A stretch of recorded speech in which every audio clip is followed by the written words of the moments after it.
जिन्होंने पिछले पार्ट्स देख रखे हैं वो कमेंट में पिंड टाइम स्टैम्प से नेक्स्ट पार्ट पर मूव कर सकते हैं, और कमेंट्स तक पहुंच ही गए हो तो अपना नाम भी जरूर से कमेंट करना, और वहीं पास में हाइप का बटन होगा, उससे वीडियो को हाइप कर देना। And enjoy the story. Imagine अचानक से तुम्हें एक दूसरी दुनिया में भेज दिया जाता है, और जब तुम उस अजीब जगह पहुंचते हो तो तुम्हें पता चलता है कि तुम्हें एक लड़की ने समन किया है। मान लो वो काफी अट्रैक्टिव है और तुम्हें अपना पति बनाना चाहती है। वो सोचती है कि तुम बिल्कुल पावरलेस हो, इसलिए वो तुम्हें अपने रहमो करम पर जीने देती है। असल में उसे बस एक पति चाहिए ताकि उसके डैड उसे परेशान करना बंद कर दें। लेकिन वो कोई आम लड़की नहीं है। एक्सट्रीमली वेल एंडाउड होने के अलावा वो बहुत ज्यादा स्ट्रॉन्ग भी है। असल में वो इस दुनिया की सबसे रिस्पेक्टेड जनरल्स में से एक है। बट यहाँ आने से पहले तुमने अपनी पूरी जिंदगी दुनिया का सबसे बड़ा असैसिन बनने की ट्रेनिंग में लगा दी। हर कोई तुम्हारा नाम जानता था, तुम्हें जिंदा सबसे खतरनाक इंसान माना जाता था। लेकिन अचानक से एलीट स्पाइस तुम्हारा शिकार करने लगते हैं और फिर तुम्हें एक दूसरी दुनिया में भेज दिया जाता है। तो तुम क्या करोगे? क्या तुम उसे सच बताओगे कि तुम एक हाईली ट्रेंड किलर हो, या फिर पूरी जिंदगी वायलेंस, खून खराबा और सर्वाइवल के बाद तुम हार मानकर एम्प्रेस के रखेल की आसान जिंदगी एंजॉय करोगे? सच कहूँ तो मैं तो टेम्प्टेड हो जाऊंगा। शायद मैं इसके बारे में बार बार सोचूंगा। लेकिन हमारा हीरो क्या चुनेगा? इसी वक्त स्टोरी हमें दिखाती है कि उसे अभी भी वही असैसिन गिल्ड चेस कर रही है जिसका वो कभी हिस्सा था। चेस के दौरान अचानक एक ब्लास्ट होता है और फिर सीन कट होता है एम्प्रेस पर, जो एक समनिंग रिचुअल कर रही है। वो ऐलान करती है, मेरे अंदर मौजूद स्पिरिट के नाम पर मैं एक अलग टाइम और स्पेस से एक सर्वेंट को समन करती हूँ। अचानक उसके बेड पर कोई दिखाई देता है जिसका सर कपड़े से ढका हुआ है। वो फिगर कपड़ा हटाता है, आसपास देखता है और सोचता है, मुझे चेस गले वाले लोग कहाँ हैं? वो कंफ्यूज होकर इधर उधर देखता है, सिचुएशन को समझने की कोशिश करता है। लेकिन हम पहले से जानते हैं कि ये ट्रबल मेकर कौन है। ये और कोई नहीं, हमारा प्रोटैगनिस्ट है जिसे एम्प्रेस ने समन किया है, और इस एम्प्रेस का नाम है जी रॉयन। वो अपनी समनिंग से क्लियरली डिसअपॉइंटेड है क्योंकि जिस आदमी को उसने बुलाया है वो एक आम इंसान लग रहा था। वहीं दूसरी तरफ हमारा शेमलेस लड़का पहले ही ब्लश कर रहा था और सोच रहा था, गॉर्जियस, वो एंजेलिक चेहरा, वो फ्लॉलेस स्किन, वो एक जंगली बेकाबू समंदर की तरह है, एक ऐसी नेचुरल फोर्स जिसके पास एक अनबीटेबल स्पिरिट है। इसके लिए उसे ब्लेम भी नहीं कर सकते। तभी एम्प्रेस आ भरती है और बड़बड़ाती है, पता है क्या, ये असल में अच्छा है, तुम मेरा काफी टाइम बचाओगे। प्रोटैगनिस्ट, जो अभी भी अजीब फील कर रहा था, पूछता है, तुम कौन हो, हम कहाँ हैं? वो अपनी बाहें फैलाती है और जवाब देती है, मैं ग्रेट यांग डायनेस्टी की एम्प्रेस हूँ और आज से तुम इस एम्पायर के प्रिंस और मेरे पति हो। हमारा हीरो बस वहाँ खड़ा रह जाता है, बिल्कुल हैरान, जैसे उसके सर पर किसी ने मार दिया हो। वो अपना गला साफ करती है और कहती है, हाँ तुमने सही सुना, मेरे कुछ सलाहकार मुझसे शादी करने की जिद कर रहे थे। मैं उस परेशान करने वाले मिनिस्टर का प्रेशर नहीं झेलना चाहती थी, इसलिए मैंने तुम्हें पॉलिटिकल कवर के लिए समन किया। हमारे हीरो की आंखें चमकने लगती हैं, वो तो जैसे ग्लो कर रहा था। वो पूछता है, तो मुझे यहाँ कुछ नहीं करना होगा, बस तुम्हारा पति बनकर रहना है? वो कंधे उचकाती है जैसे कह रही हो, हाँ बस इतना ही। और जाहिर है वो शेमलेस बदमाश बेड पर वापस गिर जाता है और एम्प्रेस को थोड़ा क्वालिटी टाइम बिताने के लिए इनवाइट करता है। लेकिन वो उसकी बात को तुरंत काट देती है। वो समझाती है कि बदकिस्मती से वो कोई भी वाइफली ड्यूटीज पूरी नहीं करेगी, लेकिन वो प्रॉमिस करती है कि उसे अपनी बाकी की जिंदगी में खाने, कपड़े या पैसों की चिंता करने की जरूरत नहीं पड़ेगी। वो स्लेव रिंग को हटाने का भी कोई तरीका ढूंढ लेगी जो समनिंग के दौरान उसके हाथ में आ गई थी। फिर वो उसे इंपीरियल हॉल में मिलने को कहती है और कमरे से चली जाती है। शाओवान बस वहाँ बैठा रह जाता है। वो नीचे रिंग की तरफ देखता है और सोचता है, तो ये वो कॉन्ट्रैक्ट रिंग है जिसके बारे में वो बात कर रही थी। जब तक मैं इसके असर में हूँ मैं उसे चोट पहुँचाने के लिए कुछ नहीं कर सकता। तभी आखिरकार वो सिस्टम सामने आता है जिसका सबको इंतजार था और पूछता है, क्या आप सबसे पावरफुल सुप्रीम सिस्टम को एक्टिवेट करना चाहेंगे, हाँ या ना? हमारा हीरो कहता है, एक मिनट रुको, मैं एक दूसरी दुनिया में आया हूँ और उसके ऊपर से मुझे एक ओवर पावर्ड सिस्टम भी ऑफर किया जा रहा है। और वो कहता है, नहीं, तुम लोगों की तरह मुझे भी लगा था कि वो हाँ कहेगा, लेकिन हे, हमारा लड़का जानता है कि वो क्या कर रहा है। फिर वो बोलना शुरू करता है, जब मैं बच्चा था तो मुझे एक अनाथ के रूप में गोद लिया गया था। जिंदा रहने के लिए मुझे लगातार मारना और ट्रेन करना पड़ता था। जिस असैसिन गिल्ड के लिए मैं काम करता था उसकी वजह से मैं ये भी नहीं चुन सकता था कि किसे मारना है। सबसे स्ट्रॉन्ग बनने की चाह में मैं उस रास्ते पर पहले ही चल चुका हूँ। बस बहुत हुआ, जो मुझे अब चाहिए वो यही है। बिना किसी जिम्मेदारी के एक लाड़ प्यार वाले प्रिंस बनने से बेहतर क्या हो सकता है। वो संतुष्ट होकर बैठ जाता है, लेकिन तभी सिस्टम कहता है, क्योंकि तुमने मना कर दिया है, अब हम तुम्हारी मेमोरी मिटा देंगे और दूसरे कैंडिडेट के पास चले जाएंगे। शियोवन बस उसे घूरता रहता है और तभी सिस्टम ग्लिच करने लगता है। कनेक्शन फेल, डिस्कनेक्ट करने की कोशिश फेल, यूजर के साथ जबरदस्ती बॉन्ड करने की कोशिश fail, host ultra dimensional plane earth से है, पैरासाइट मोड में एंटर कर रहा है फेल। सिस्टम बुरी तरह से बग आउट कर रहा था। वो हर तरीका आजमा रहा था, लेकिन कुछ काम नहीं कर रहा था। 9,999 फेल्ड अटेम्प्ट्स के बाद वो हार मान लेता है और मिन्नतें करता है, क्या मैं कम से कम आपका असिस्टेंट बन सकता हूँ प्लीज। हमारा हीरो बस वहाँ खड़ा खुद से सोचता है, तो अब ये चीज मेरा सिस्टम नहीं होगी, ये मेरा गुलाम होगा। हाँ, इसके लिए मैं तैयार हूँ। वो सिस्टम को एक नाम देने का फैसला करता है, वन काओ। तुरंत ही सिस्टम उसे वार्न करता है, डियर मास्टर प्लीज अपनी सांस रोक लीजिए, वरना इसके अनचाहे रिजल्ट्स हो सकते हैं। शियोवन कंफ्यूज हो जाता है, लेकिन जैसे ही वो सांस लेता है, आसपास के पौधे गायब होने लगते हैं। सिस्टम घबरा जाता है, नहीं ऐसा मत करो, अपनी पावर को कंट्रोल करो। तब उसे एहसास होता है कि वो थोड़ा और स्ट्रॉन्ग हो गया है। वो सिस्टम से पूछता है कि आखिर हो क्या रहा है। सिस्टम जवाब देता है, अर्थ पर लोग 490,000 डायमेंशनल रूल्स से बंधे होते हैं, इसलिए आप इतने ज्यादा पावरफुल हो। हमारा हीरो पूछता है, तो इस दुनिया में कितने डायमेंशनल रूल्स हैं? सिस्टम जवाब देता है 3,000, जिसका मतलब है कि वो अब 470,000 गुना ज्यादा स्ट्रॉन्ग है। जाहिर है शियोवन अपना स्टेटस विंडो चेक करना चाहता है, और सामने क्या आता है? पता चलता है कि उसके पास एंशिएंट चाइनीज ड्रैगन डिसेंडेंट्स की ब्लड लाइन है, एक ऐसी रेयर और पावरफुल ब्लड लाइन जिसके बारे में सिस्टम को भी नहीं पता कि वो असल में कितनी स्ट्रॉन्ग है। हमारा हीरो अपनी थोड़ी पावर ट्राई आउट करने का फैसला करता है, इसलिए वो मार्शल आर्ट्स ट्रेनिंग हॉल की तरफ जाता है। उसे तलवारों का एक रैक दिखता है और वो आराम से एक उठा लेता है। मैं इसे टेस्ट करूंगा, वो कहता है, लेकिन इससे पहले कि वो अपना सेंटेंस पूरा करे, तलवार उसके हाथ में टूट जाती है। वो बड़बड़ाता है, ये एम्प्रेस अपने हथियारों का अच्छे से ख्याल नहीं रखती। तभी सिस्टम बीच में बोलता है, इस दुनिया में वेपन्स 1 से 9 तक रैंक किए जाते हैं। वो रैंक 6 की तलवार थी, तो वो काफी डिसेंट वेपन थी। वो इस बार ज्यादा ध्यान से सिर्फ अपनी उंगली से दूसरी तलवार पकड़ता है, उसे देखता है और कहता है, ये वाली अच्छी लग रही है। लेकिन जैसे ही वो उसे छूता है, हाँ, वो फिर से टूट जाती है। हमारा हीरो फ्रस्ट्रेट हो जाता है और उसे साइड में फेंक देता है।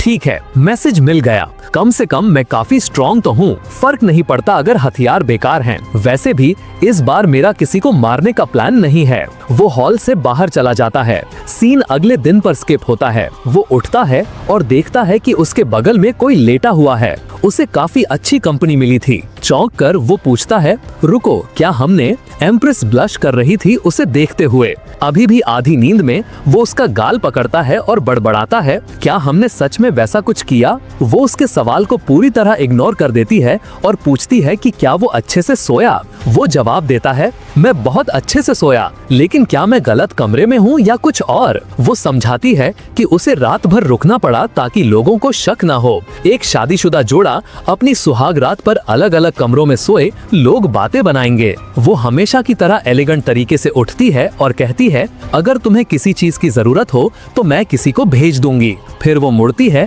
हमेशा की तरह चमकती हुई, और धीरे से माफी मांगती है, मुझे माफ करना कि मैंने तुम्हें अपने फायदे के लिए यहाँ समन किया। हमारा हीरो बहुत खुश हो जाता है और सोचता है, ये औरत कमाल की है, वो ना सिर्फ मजेस्टिक है बल्कि मेरा ख्याल भी रखती है। रात हो जाती है। सीन कट होता है एम्प्रेस पर, जो पूछ रही है, क्या नॉर्क में सिचुएशन सच में इतनी खराब है? उसकी दोस्त जो एक पूर्व जनरल है जवाब देती है, बदकिस्मती से हाँ, बारबेरियंस ने पहले ही हमला करना शुरू कर दिया है और हमारी इंटेल के मुताबिक सेक्रेड बारबेरियन भी वही नहीं होगा। एम्प्रेस अपनी छोटी सी नोटबुक को जोर से बंद करती है और कहती है, तो मैं खुद जाकर उसे वापस ले लूंगी। मैं उस बूढ़े बैस्टर्ड से हमेशा के लिए निपटा लूंगी। वो जनरल की तरफ मुड़ती है और कहती है, 3 दिन में तुम मेरे साथ नॉर्थ आ रही हो। वो एक्स जनरल बिल्कुल भी नहीं हिचकिचाती, उसका चेहरा खिल उठता है। उस औरत को केओस पसंद है। हम 3 दिन आगे जाते हैं। एम्प्रेस अब पूरी तरह से आर्मर में थी, जिसे देखकर साफ पता चल रहा था कि उसे लड़ना आता है।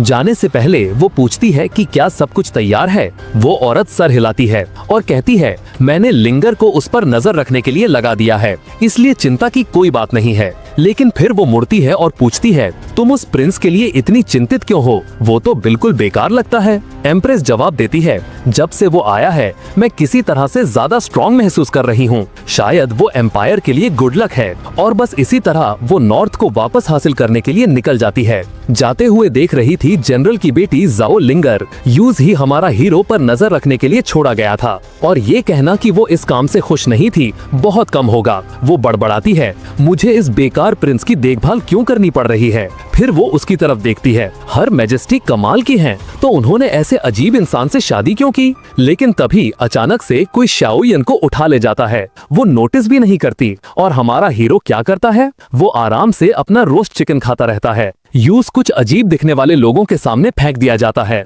उनमें से एक, जिसने आधा मास्क पहना था, मुड़ता है और पूछता है, तुम्हें यकीन है ये वही आदमी है? ये लूजर एम्प्रेस का पति है। लिंगार, जिसे उसकी मदद करनी चाहिए थी, बस एक पेड़ पर बैठी सब कुछ देख रही थी, ये मानते हुए कि वो पूरा बेवकूफ है। जैसे ही किडनैपर्स थोड़ा दूर जाते हैं, वो नीचे कूदती है, उसका हाथ पकड़ती है और कहती है, चलो यहाँ से निकलते हैं। लेकिन तभी वो गायब हो जाता है। पता चलता है कि हमारी लिंगार एक इल्यूजन आइटम से धोखा खा गई थी। अब वो खुद एक स्पिरिचुअल केज में फंस गई है। वे लोग वापस आते हैं और उसे तुरंत जनरल की बेटी के रूप में पहचान लेते हैं। वहीं दूसरी तरफ हमारा प्रोटैगनिस्ट अभी भी आराम से अपना चिकन खा रहा था, जैसे ये बस एक आम दोपहर हो। लिंगार पहले ही अपनी तलवार निकाल रही थी, लेकिन स्कारफेस्ड आदमी उसे ऐसा ना करने को कहता है। वो गुस्से में पूछती है, तुम कौन हो? वो अपना मास्क उतारता है, जिससे एक लंबा घाव दिखता है, और पूछता है, क्या तुम्हें मैं याद हूँ? सीन कट होता है, वो एक गुफा में जंजीरों से बंद है। हैरान है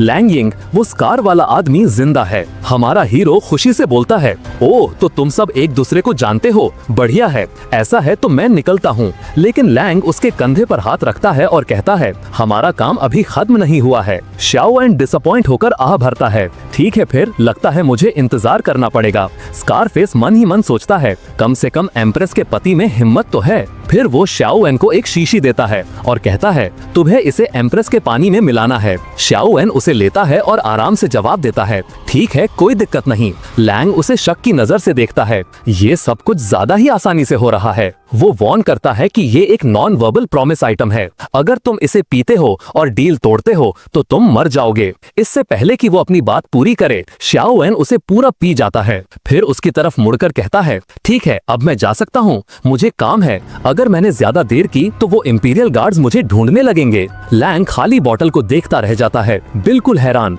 मैं इस जैसे आदमी का क्या करूं? वो सोचता है। हमारा हीरो ऐसे बैठा था जैसे कह रहा हो, जो तुमने कहा मैंने सब किया, अब मुझे जाने दो यार। लिंगार उस पर चिल्लाती है, बेशरम गद्दार, एम्प्रेस ने तुम जैसे किसी को कैसे चुन लिया? लैंग उसे डांटता है, तुम बेवकूफ हो, प्रिंस सिचुएशन को तुमसे बेहतर समझता है। तुम और तुम्हारी माँ ही हो जिन्हें दिखाई नहीं दे रहा कि यांग डायनेस्टी में हालात कितनी खराब हैं। फिर वो लिंगार की तरफ इशारा करता है और पूछता है, तो अब जब मैंने जहर पी लिया है, क्या मैं इसे भी अपने साथ ले जा सकता हूँ? वो चिल्लाती है, मुझे तुम्हारी मदद नहीं चाहिए। लेकिन लैंग बीच में बोलता है, माफ करना, ऐसा नहीं हो सकता, मेरा उसके साथ कुछ अधूरा काम है, मुझे हिसाब बराबर करना है। शाओएन तेवर चढ़ाता है, हाँ ये काम नहीं करेगा, मैं उसके बिना यहाँ से नहीं जाऊंगा। फिर वो साफ साफ कहता है, अगर मुझे यहाँ से उसके बिना जाना पड़ा तो इसका मतलब होगा कि मैं मर चुका हूँ। लैंग जवाब देता है, ठीक है, तो तुम इसी गुफा में जहर से मरोगे। हमारा हीरो उसे एक इनोसेंट सा लुक देता है,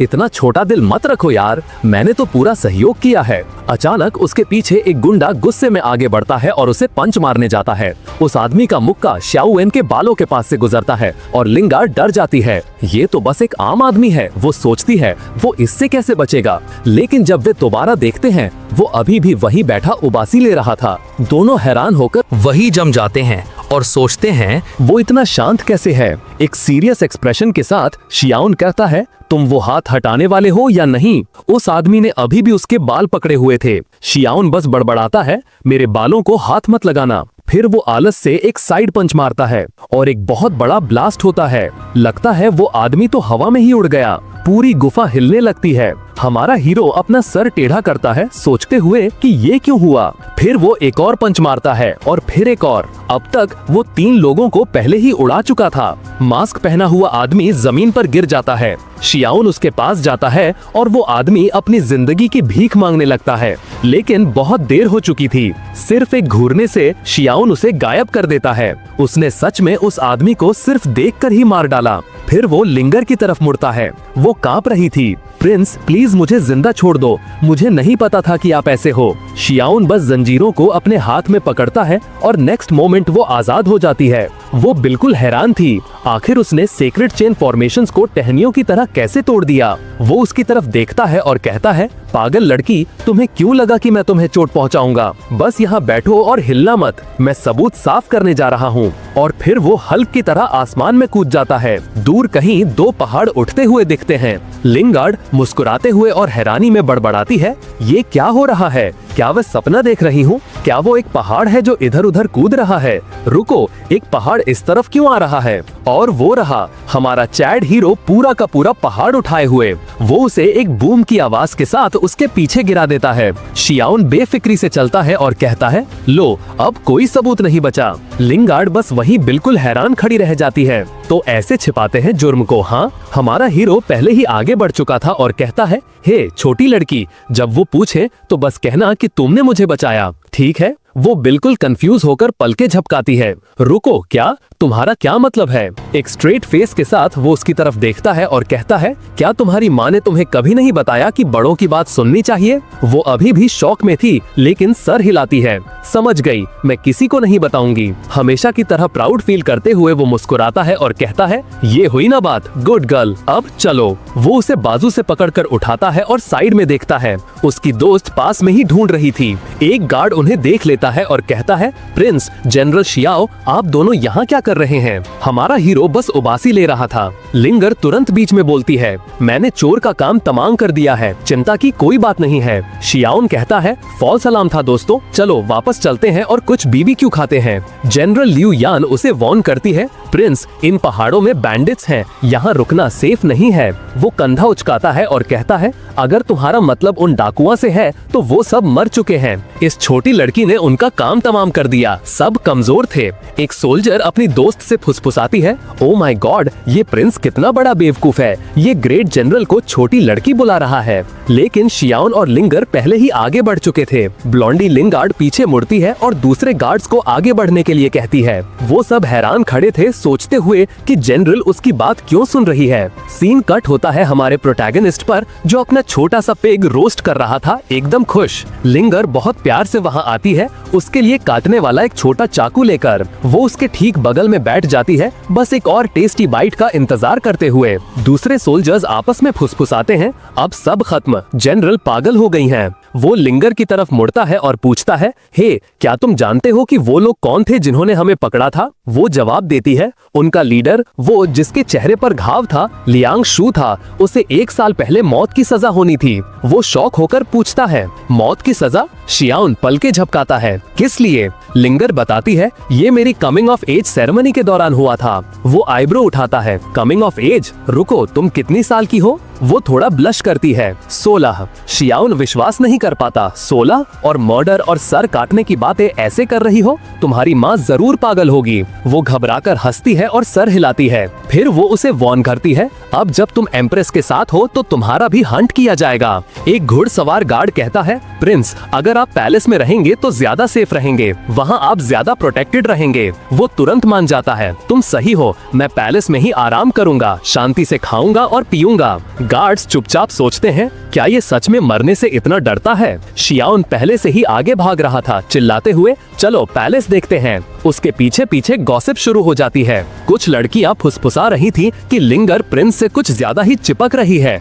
कहीं वो उसे पसंद तो नहीं करती। जब वो पहाड़ी रास्ते पर चल रहे थे, शियाओन उसकी तरफ मुड़ता है और कहता है, हे, मैंने दूसरी लड़कियों को ब्लड क्लाउड नाम की किसी चीज के बारे में बात करते हुए सुना। वो क्या है? लिंगर गुस्से में बोलती है, ये कमबख्त गार्ड्स अपना मुंह बंद नहीं रख सकते। वो समझाती है, ब्लड क्लाउड एक ऐसी फोर्स है जो हमारे एम्पायर पर हमला करती रहती है, इसीलिए सबको प्रोटेक्शन टैक्स देने के लिए मजबूर किया जाता है। शियाओन तेवर चढ़ाता है, प्रोटेक्शन टैक्स? तुम्हारा क्या मतलब है? वो उस शेडी डील के बारे में बताती है। भ्रष्ट नेता लोगों से ब्लड क्लाउड ट्राइब से बचाने के लिए पैसे ले रहे हैं, लेकिन असल में उन्हें बचाने के लिए कुछ नहीं करते। वो बस पैसे अपनी जेब में डाल लेते हैं। और अब हालत और खराब करने के लिए एम्प्रेस को सत्ता से हटाने की बातें हो रही हैं, क्योंकि वो इस सब का विरोध करती हैं, जिसका मतलब है कि वो उनका बेकार पति होने के नाते अब एक चलता फिरता टारगेट है। शियाओन अपनी फिस्ट कस लेता है, ये पूरा सिस्टम ही रिग्ड है। फिर वो लिंगर की तरफ मुड़ता है और पूछता है, अगर एम्प्रेस को पता चल गया कि मैं असल में स्ट्रांग हूँ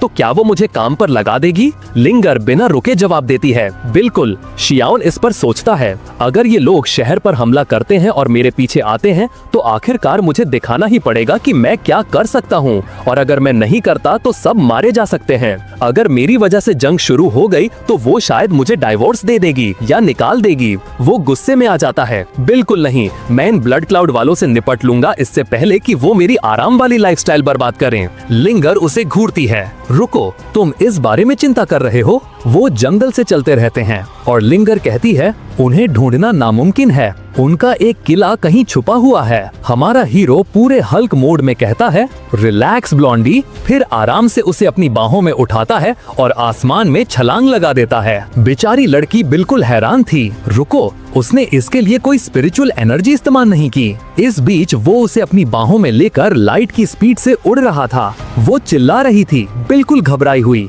स्लोली सिस्टम बीच में बोलता है, मास्टर, आपको स्पीड तुरंत कम करनी होगी वरना ये मर जाएगी। थोड़ी देर बाद आखिरकार वो एक अनजान जगह पर उतरता है और शांति से कहता है, हम पहुंच गए। लिंगर, जिसके बाल बिखरे हुए थे और चक्कर आ रहे थे, लड़खड़ाते हुए कहती है, पहुंच गए? कहाँ पहुंच गए? हमारा प्रिंस अपना हाथ घुमाता है और सीधा एक अदृश्य दीवार में पंच मारता है। बूम, सब कुछ टूट जाता है और तड़ा, एक छिपा हुआ हवा में तैरता बेस उनके सामने आ जाता है। लिंगर की सांस रुक जाती है, तो इसीलिए उसे कोई कभी ढूंढ नहीं पाया। ये एक अदृश्य हवा में तैरता हुआ किला है। हमारा प्रोटैगनिस्ट सीधा अंदर जाता है और लिंगर को अपने पीछे आने को कहता है। वो सर हिलाती है और पूछती है, इस सीक्रेट इन्फिल्ट्रेशन का प्लान क्या है? वो कंधा उचकाता है, कोई सीक्रेट इन्फिल्ट्रेशन नहीं है। अगले ही पल वो उसके साथ सीधा मेन हॉल के दरवाजों के सामने कूद जाता है। वो बड़बड़ाती है, तुम पागल हो।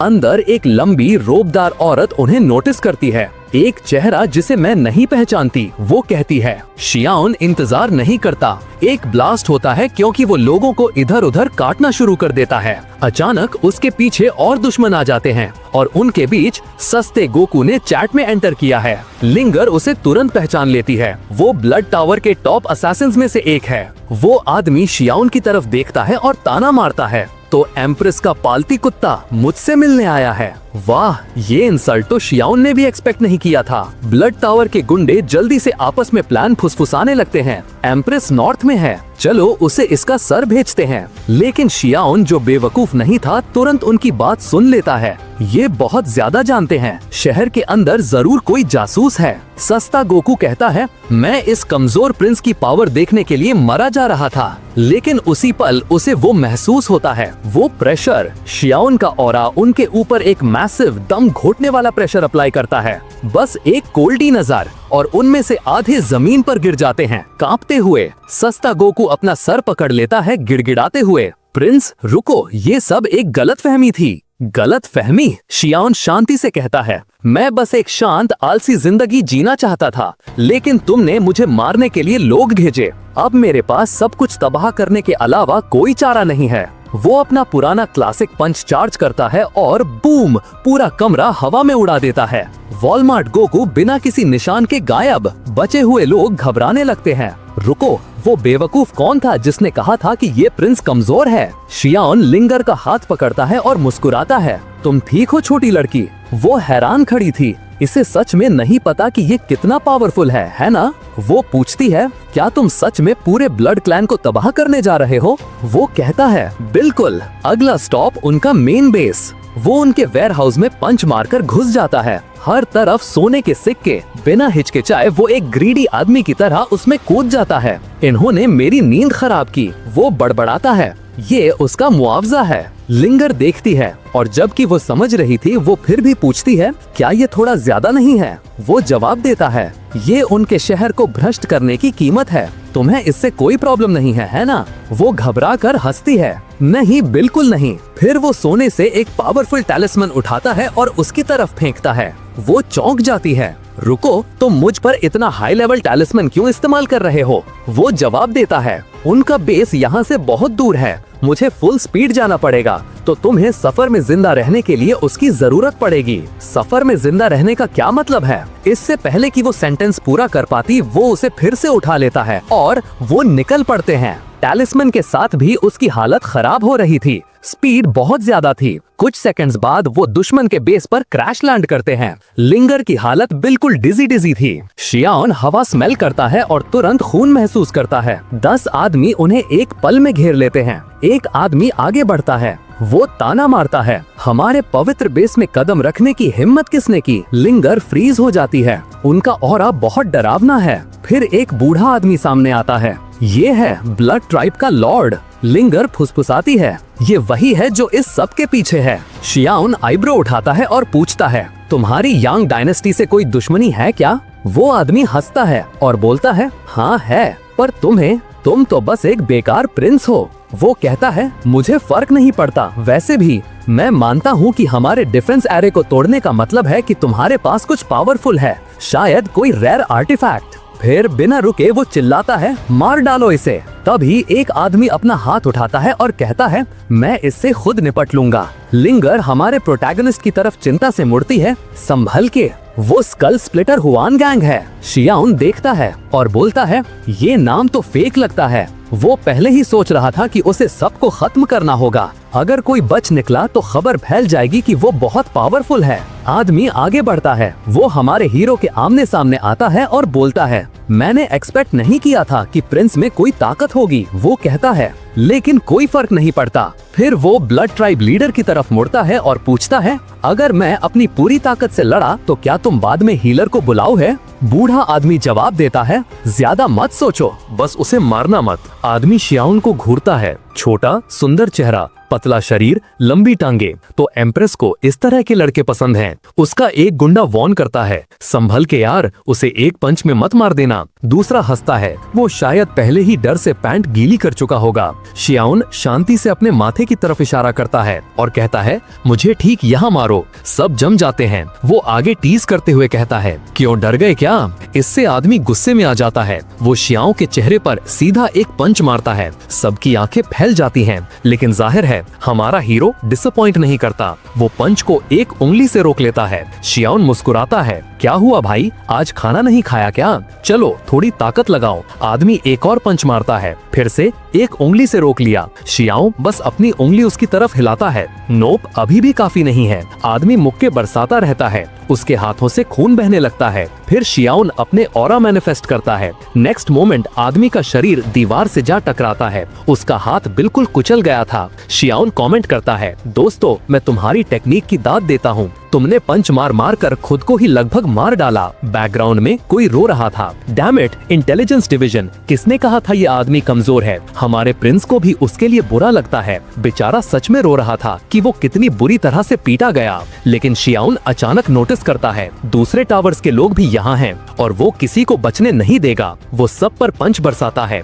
कमरे में अफरा तफरी मच जाती है। लोग विश्वास नहीं कर पा रहे थे, क्या ये इंसान भी है? सब भागने की कोशिश करते हैं, कुछ गायब होने लगते हैं। जमीन पर एक ब्लड टावर का आदमी सोच रहा था, प्लीज हम में से बस एक को बचने दो। दुनिया को इस मॉन्स्टर के बारे में पता चलना चाहिए। लेकिन कोई चांस नहीं था। शियाओन किसी के ठीक सामने प्रकट होता है, कुछ थप्पड़ मारता है और लाशें गायब होने लगती हैं। कोई जिंदा नहीं बचता। और फिर एक औरत आती है, किसी भी आदमी के लिए आखिरी खतरा। वो एक टोटल बॉम्बशेल थी और वो भी हैरान थी। मैंने इतनी बेजोड़ मार्शल स्किल वाला कोई नहीं देखा। वो फुसफुसाती है, अगर तुम मुझे छोड़ दो मैं जिंदगी भर तुम्हारी सेवा करूंगी। कोई नहीं जानता कि वो कौन है, लेकिन वो जानते हैं कि वो क्वीन ऑफ सेडक्शन है और कोई भी आदमी उसकी कार्डियो टेक्निक से बच नहीं पाता। तो हाँ, थोड़ी खतरनाक है, लेकिन असली मुद्दा वो बहुत ज्यादा खूबसूरत है। हमारा प्रिंस शायद उसके चक्कर में आ सकता है, लेकिन नहीं, हमारा हीरो ऑरा इमिट करता है और कहता है तुम एक बिगड़ी हुई औरत हो जिसका दिमाग गंदा है। वो अपने घुटनों पर गिर जाती है रोते हुए। आप क्या चाहते हैं कि मैं करूं माय लॉर्ड? शियाओन जवाब देता है, मुझे तुम्हारी भीख मांगने से कोई दिक्कत नहीं है, लेकिन अगर एम्प्रेस को पता चल गया कि मैं तुम जैसी किसी के पास भी था, वो मुझे डाइवोर्स दे देगी और मैं अपनी आरामदायक जिंदगी खो दूंगा। और इससे पहले कि वो एक और शब्द कह पाती, वो उसके सीने पर एक पंच मारता है। वो सिर्फ अपने नेचुरल एयरबैग सिस्टम की वजह से बच पाती है। लिंगर की तरफ मुड़ते हुए वो गर्व से कहता है, देखा, मैं एक लॉयल आदमी हूँ। अगर कोई पूछे तो उन्हें जरूर बताना। लिंगर, जो बिल्कुल बेपरवाह थी, पूछती है, तुम किस बारे में बात कर रहे हो? वो अपनी बाहें बांधता है और कहता है, तुम अभी बहुत छोटी हो ये समझने के लिए, बस भूल जाओ। लिंगर फिर से उसकी तारीफ करने लगती है। वो इतना स्ट्रॉन्ग और मेंटली अनशेकेबल है, यहाँ तक कि वो भी उसे सिड्यूस नहीं कर पाई। फिर शियाओन कहता है, सिर्फ एक बचा है। इसी बीच कहीं छिपा हुआ ब्लड ट्राइब का लीडर सिकुड़ कर बैठा सोच रहा था, किसने कहा था ये आदमी कमजोर है? ये बंदा नॉर्मल रियल्म से नहीं है। मुझे तो ये भी नहीं पता कि इसका लेवल क्या है। वो मान लेता है कि शियाओन ने किले तक पहुंचने के लिए जरूर कोई रेयर ट्रेजर इस्तेमाल किया होगा। ऐसा ही कुछ हुआ होगा। ये सिर्फ रॉ पावर नहीं हो सकती। बूढ़ा आदमी राहत की सांस लेता है, ये सोचते हुए कि वो मॉन्स्टर आखिरकार चला गया। लेकिन सोचो, उसके ठीक पीछे कौन प्रकट होता है? हाँ, हमारा हीरो। आमने सामने बूढ़ा आदमी जम जाता है। शियाओन कहता है, तुम एक बच्चे की तरह लग रहे हो जो बेड के नीचे छिपा है। वो आदमी पलक झपकते ही गायब हो जाता है। पीछे से ट्राइब लीडर हंसता है, वो मेरे जाल में फंस गया। ये पूरी जगह बस उड़ने वाली है, वो जरूर मरेगा। लेकिन प्रिंस पहले ही ब्लड ट्राइब लीडर को गर्दन से पकड़ लेता है और कहता है, कहाँ जा रहे थे? हमारा काम अभी खत्म नहीं हुआ, चलो वापस। बेस पर वापस आकर वो उस आदमी को लिंगर को दिखाता है और कहता है, क्या तुम विश्वास कर सकती हो कि ये आदमी बेड के नीचे छिपा हुआ था? लिंगर बिल्कुल कंफ्यूज होकर पूछती है, रुको, क्या ये असैसिन्स का लीडर नहीं है? मुश्किल से बोलते हुए वो आदमी हाफता है, मैंने अपनी स्पिरिचुअल एनर्जी दबा दी थी,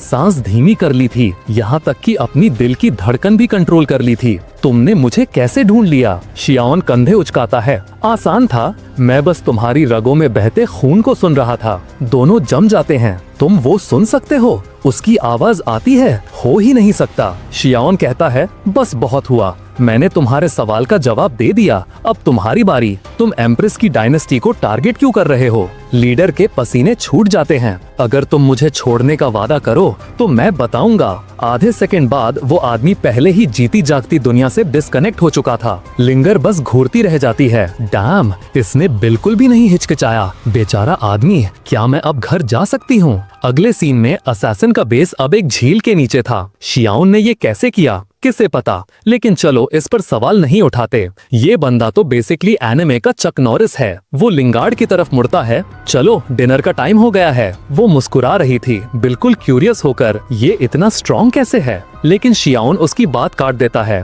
बहुत हो गई क्यूरियोसिटी ब्लॉन्डी। वो घबराकर सर हिलाती है, फिर वो उसके सर पर थपथपाता है और कहता है, बच्चों को बस बड़ों की बात सुननी चाहिए, बस इतना ही। लिंगर मुंह बनाती है, मैं बच्ची नहीं हूँ। शियाओन मुस्कुराता है, ठीक है, तुम अब एक बड़ी औरत हो। कूल, अब चलो, मुझे भूख लगी है। जब वो चल रहे थे, वो उस लड़ाई के बारे में सोचती रहती है, उस आदमी के खून का बहना सुन पाना। तभी रॉयल गार्ड्स उन्हें ढूंढ लेते हैं। शियाओन नाटक करते हुए अपना सीना पकड़ लेता है और कहता है, शुक्र है तुमने वो टोकन ढूंढने में मेरी मदद की, अगर मैं उसे खो देता तो एम्प्रेस बहुत दुखी हो जाती। लिंगर उसे टेढ़ी नजर से देखती है, ये इतनी आसानी से झूठ कैसे बोल लेता है? एक बार भी पलक नहीं झपकाई। इस दौरान हमारे हीरो को सिर्फ एक चीज की चिंता थी, डिनर। एक नाइट वहाँ ना होने और लिंगर को इस बेवकूफ प्रिंस के साथ छोड़ने के लिए माफी मांगती है, लेकिन लिंगार्ड थोड़ा शर्माते हुए उसका बचाव करती है। प्रिंस के बारे में ऐसा मत कहो, उसे जैसा है वैसा रहने दो। नाइट शक से अपनी आंखें सिकोड़ती है।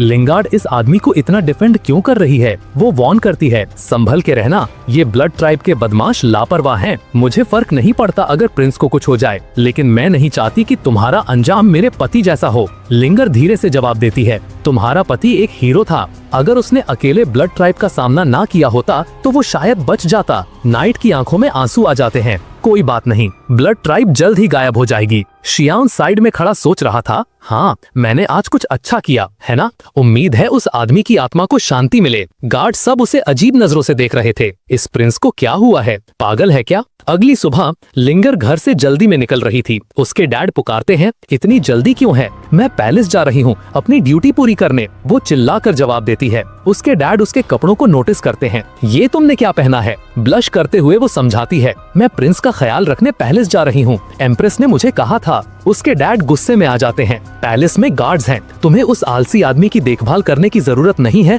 जो सिर्फ मौज मस्ती के बारे में सोचता है। लिंगार्ड गुस्से में जवाब देती है, आप प्रिंस से कभी मिले भी नहीं हैं, उसे जज करना बंद कीजिए। इससे पहले कि वो कुछ रिएक्ट कर पाते, वो पहले ही दरवाजे से बाहर थी। वो हैरान खड़े रह जाते हैं। कल सुबह वो उस पर नजर रखने के काम से नफरत करती थी और अब वो जल्दी उठी और उससे मिलने के लिए तैयार भी हुई। कुछ तो गड़बड़ है। सीन कट होता है पैलेस पर और हमारे हीरो को देखो, कोर्टयार्ड में लेडीज से घिरा आराम कर रहा है। वो उसे स्नैक्स खिला रही हैं जबकि वो अपने सिस्टम पर एनिमे देख रहा है। सच में बहुत मुश्किल जिंदगी है। पास खड़ी नाइट्स गुस्से से जल रही थी। एम्प्रेस नॉर्थ में जंग लड़ रही है और ये आदमी ऐसे जी रहा है जैसे रिटायर्ड हो। वो बस वहाँ लेटा सोच रहा था, रिटायर्ड लाइफ ही सबसे अच्छी लाइफ है। लेकिन फिर लिंगर को देखते ही वो जम जाता है। मेजर जनरल, वो आज ऐसे कपड़े पहन कर आई है। सब हैरान थे, किसी ने भी जनरल को ऐसे कपड़ों में पहले नहीं देखा था। हमारा हीरो ऊपर देखता है, ओ हे, तुम यहाँ क्या कर रही हो छोटी मिस? अजीब तरह से वो जवाब देती है, एम्प्रेस ने मुझे आपका ख्याल रखने को कहा था, मैं बस अपना काम कर रही हूँ। वो उसे हाथ से इशारा करता है, चली जाओ,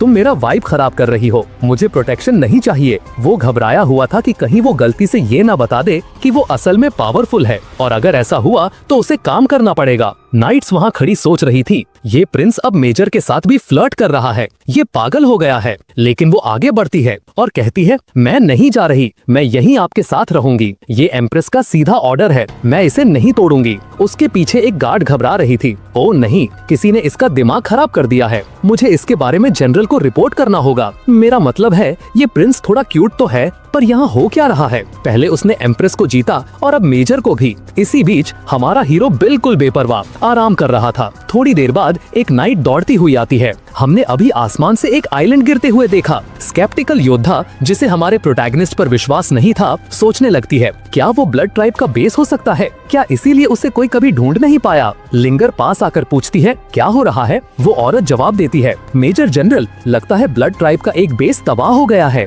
वो बस कहती है, ओह ठीक है, और सब लड़कियां एक दूसरे को ऐसे देखती है जैसे, रुको, क्या बस यही रिएक्शन है तुम्हारा? मेजर, तुम्हें शॉक नहीं लगा? अपनी गलती समझकर लिंगर झूठ मूठ का नाटक करती है, ओ माय गुडनेस, हो ही नहीं सकता, बेस गिर गया, ऐसा कौन कर सकता है? वहीं हमारा प्रिंस तरबूज काटते हुए सोच रहा था, ये कितना बुरा झूठ बोलती है, कोई इस पर विश्वास नहीं करेगा। एक नाइट कंफ्यूज होकर देखती है, मतलब ये खुशखबरी है, लेकिन मुझे अभी भी समझ नहीं आया। लिंगर उससे पूछती है, तुम खुश क्यों नहीं हो? क्या ये तुम्हारे पति का बदला नहीं है? नाइट आह भरती है, मैं बस चिंतित हूँ। माना कि उनका एक बेस तबाह हो गया, लेकिन वो हमारे इलाके में गिरा है। क्या होगा अगर उनके मेन बेस का लीडर यहाँ आ गया? क्या होगा अगर किंग ऑफ असैसिन्स आ गया? शियान और लिंगर कोने में हंस रहे थे। अब नाइट पूरी तरह से कंफ्यूज थी। ये लोग हंस क्यों रहे हैं? ये सीरियस बात है। वो चिल्लाती है, मेजर, आप हंस क्यों रही हैं? ये डायनेस्टी के लिए जीने मरने का सवाल है। क्या आप अब सिर्फ प्रिंस के बारे में सोच रही हैं? लिंगार्ड चौंक जाती है, क्या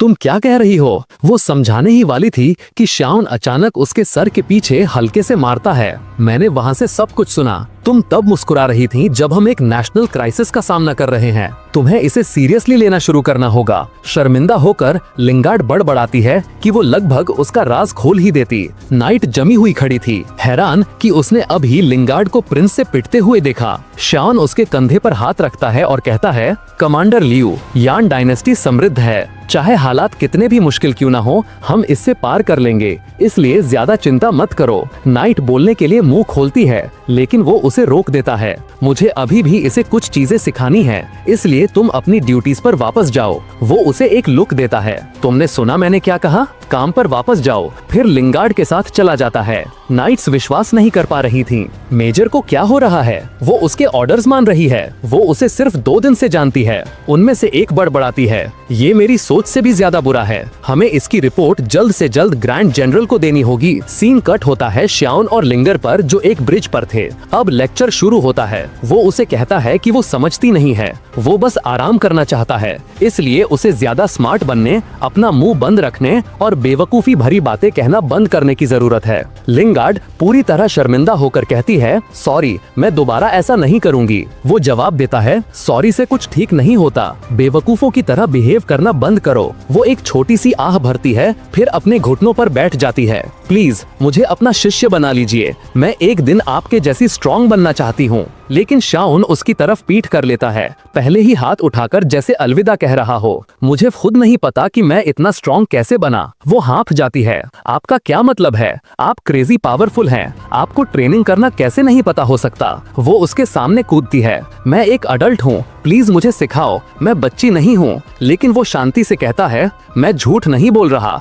मैं तुम्हें कुछ नहीं सिखा सकता, और चला जाता है। सिस्टम पिंग करता है। वो अपनी एक लड़की को उसे खाना खिलाने के लिए बुलाता है। आधे महीने बाद हमारा हीरो पहाड़ों में आराम कर रहा था, अपने लिए एक छोटा सा पिग रोस्ट कर रहा था और जिंदगी एंजॉय कर रहा था। तभी एक जवान योद्धा रिपोर्ट करने के लिए दौड़ता हुआ आता है। ये कंफर्म हो गया है कि ब्लड ट्राइब का मेन बेस उस रहस्यमयी आदमी ने तबाह कर दिया था। स्कल स्प्लिटर, सिडक्शन क्वीन, यहाँ तक कि ग्रैंड चीफ, उन सब की लाशें मिल गई हैं। जनरल अपने जबड़े भींच लेती है। मैंने पूरा महीना स्ट्रेस में गुजारा, ये सोचते हुए कि वो किसी भी पल हम पर हमला कर देंगे, लेकिन वो पहले ही जा चुके हैं। थोड़ी देर बाद वो अपने पति का सोल क्रिस्टल पकड़े हुए दिखती है और रो पड़ती है। वो रोते हुए भी मुस्कुरा रही थी। आखिरकार किसी ने उसका बदला ले लिया। लिंगार्ड हमारे प्रोटैगनिस्ट की तरफ मुड़ती है और उसे फिर से शुक्रिया कहती है। वो कंधे उचकाता है, ये मैं नहीं था, शायद कोई और था। अगर तुम शुक्रिया कहना चाहती हो तो जाकर मेरे लिए ये मीट काट दो।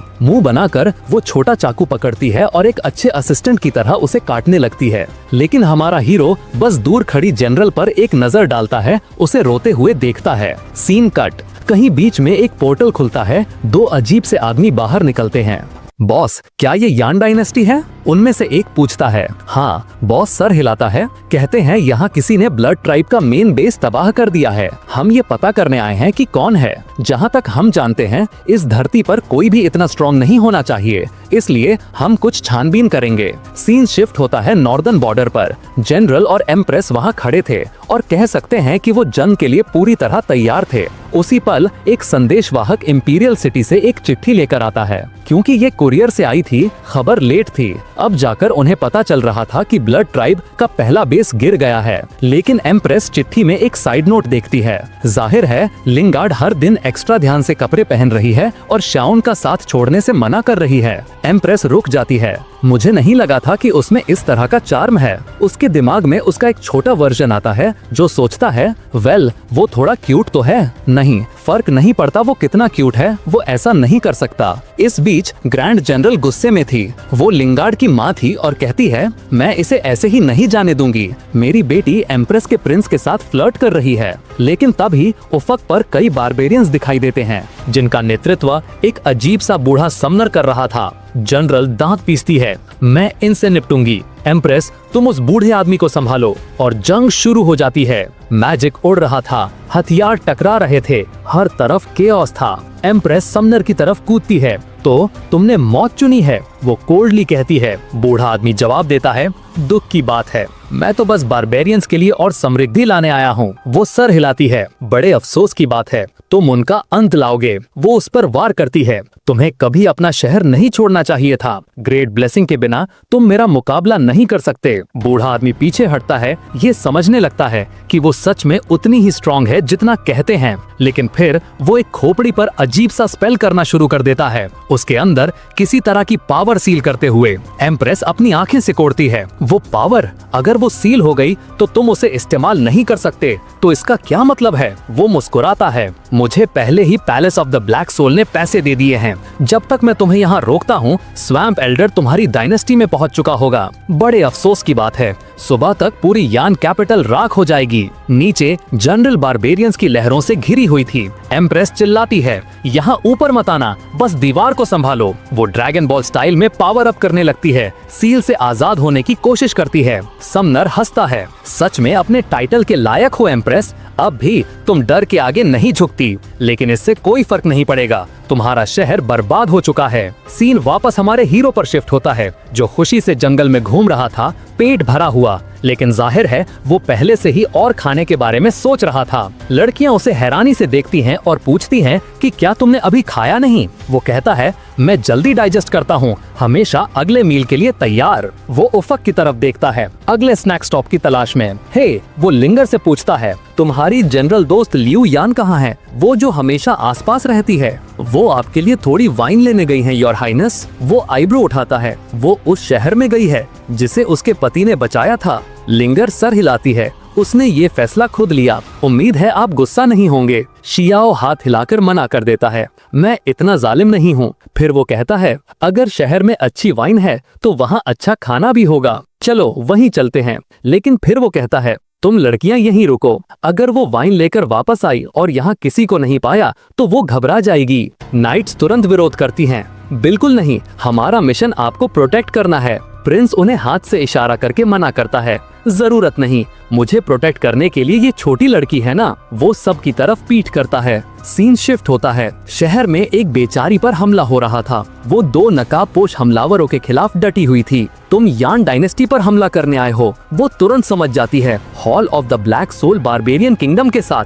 हमें गिराने की कोशिश कर रहा है। ब्लैक सोल हॉल का बूढ़ा आदमी और उसका शिष्य बस खड़े देख रहे थे। एल्डर उसे इग्नोर करता है और अपने शिष्य से कहता है, इसे खत्म करो, हमें शहर में ब्लड सैक्रिफाइस कलेक्शन शुरू करना है। शिष्य अपने होंठ चाटता है, रिलैक्स मास्टर, मैं इसे एक ही बार में खत्म कर दूंगा। वो अपनी तलवार निकालता है, मैं इसे एक आसान बिना दर्द की मौत दूंगा। वो पहले ही उसकी गर्दन पर निशाना लगा रहा था, लेकिन आखिरी सेकंड में वो ब्लॉक कर लेती है। दोनों पीछे धकेल दिए जाते हैं। वो आदमी फिर से चार्ज करता है, उसके कंधे पर पैर रखता है। अलविदा कहो। तलवार नीचे आती है। बस सब खत्म। योद्धा अपने पति के बारे में सोचती है, मैं एम्पायर को कभी धोखा नहीं दूंगी। और फिर स्नैप, वो आदमी एक कपड़े की गुड़िया की तरह हवा में उड़ जाता है। अभी क्या हुआ? वो आंखें बंद किए खड़ी थी, सोच रही थी कि आखिरी बार क्यों नहीं आया। और फिर उसे सुनाई देता है, तुम मेरे गार्ड के साथ क्या करने की कोशिश कर रहे थे? वो अपनी आंखें खोलती है, बिल्कुल कंफ्यूज। प्रिंस, आप यहाँ क्या कर रहे हैं?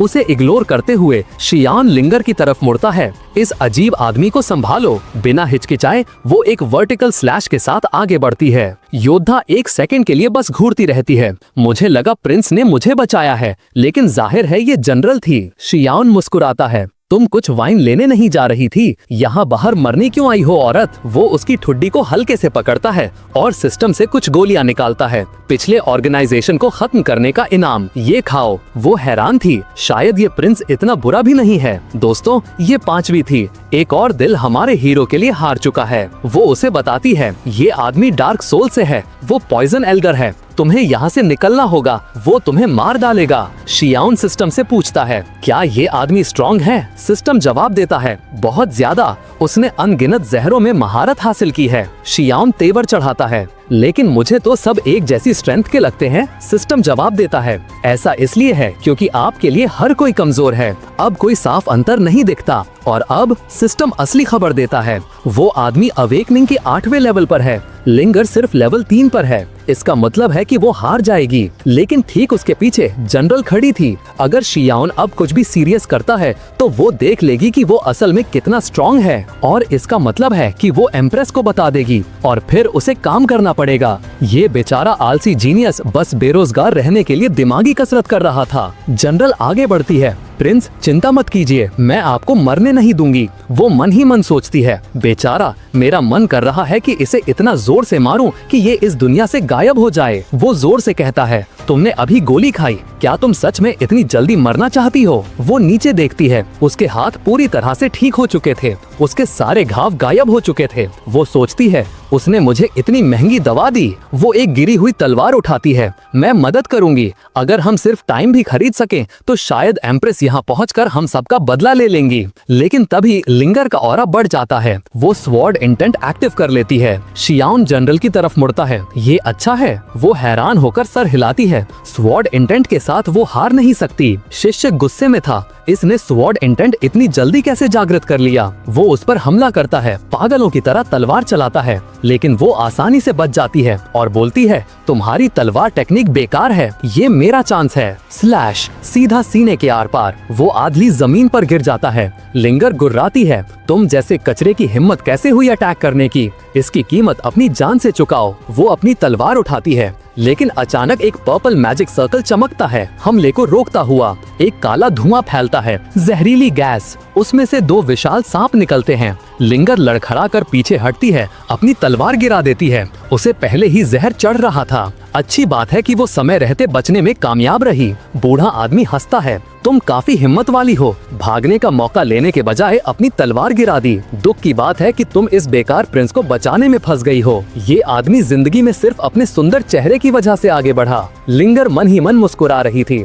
बेचारे बेवकूफ, इन्हें अंदाजा भी नहीं है कि प्रिंस असल में कितना डरावना है। लेकिन रुको, क्या प्रिंस लड़ना चाहता है? एक ऑस्कर वर्दी परफॉर्मेंस देते हुए शियाओन आगे बढ़ता है और कहता है, रुको बूढ़े आदमी, मैं जानता हूँ तुम कौन हो और तुम क्या कर सकते हो। मैं तुम्हें एम्प्रेस के सारे राज बताने को तैयार हूँ। मैं बस जीना चाहता हूँ। जनरल हाफ जाती है, योर हाइनेस, आप ये क्या कर रहे हैं? लेकिन लिंगर उसका हाथ पकड़ती है और फुसफुसाती है, चिंता मत करो, प्रिंस को अच्छे से पता है कि वो क्या कर रहा है। कुछ चीजें हैं जो मैं तुम्हें अभी नहीं बता सकती। गार्ड सोच रही थी, ये इतनी अजीब क्यों हो गई है? बूढ़ा आदमी रुक जाता है। एम्प्रेस के राज तुम कहते हो? अगर राज काम का हुआ तो मैं तुम्हें जिंदा छोड़ दूंगा। शियाओन सर हिलाता है, ठीक है, पहले इन्हें जाने दो। अगर मैं जिंदा ना भी बचूं तो कम से कम 2 लोग तो सुरक्षित रहेंगे। जनरल हैरान रह जाती है, रुको, वो पहले हमें बचाने की कोशिश कर रहा है। वो आगे बढ़ती है, योर एक्सेलेंसी, आपको बचाना हमारा कर्तव्य है। मुझे राज बताइए,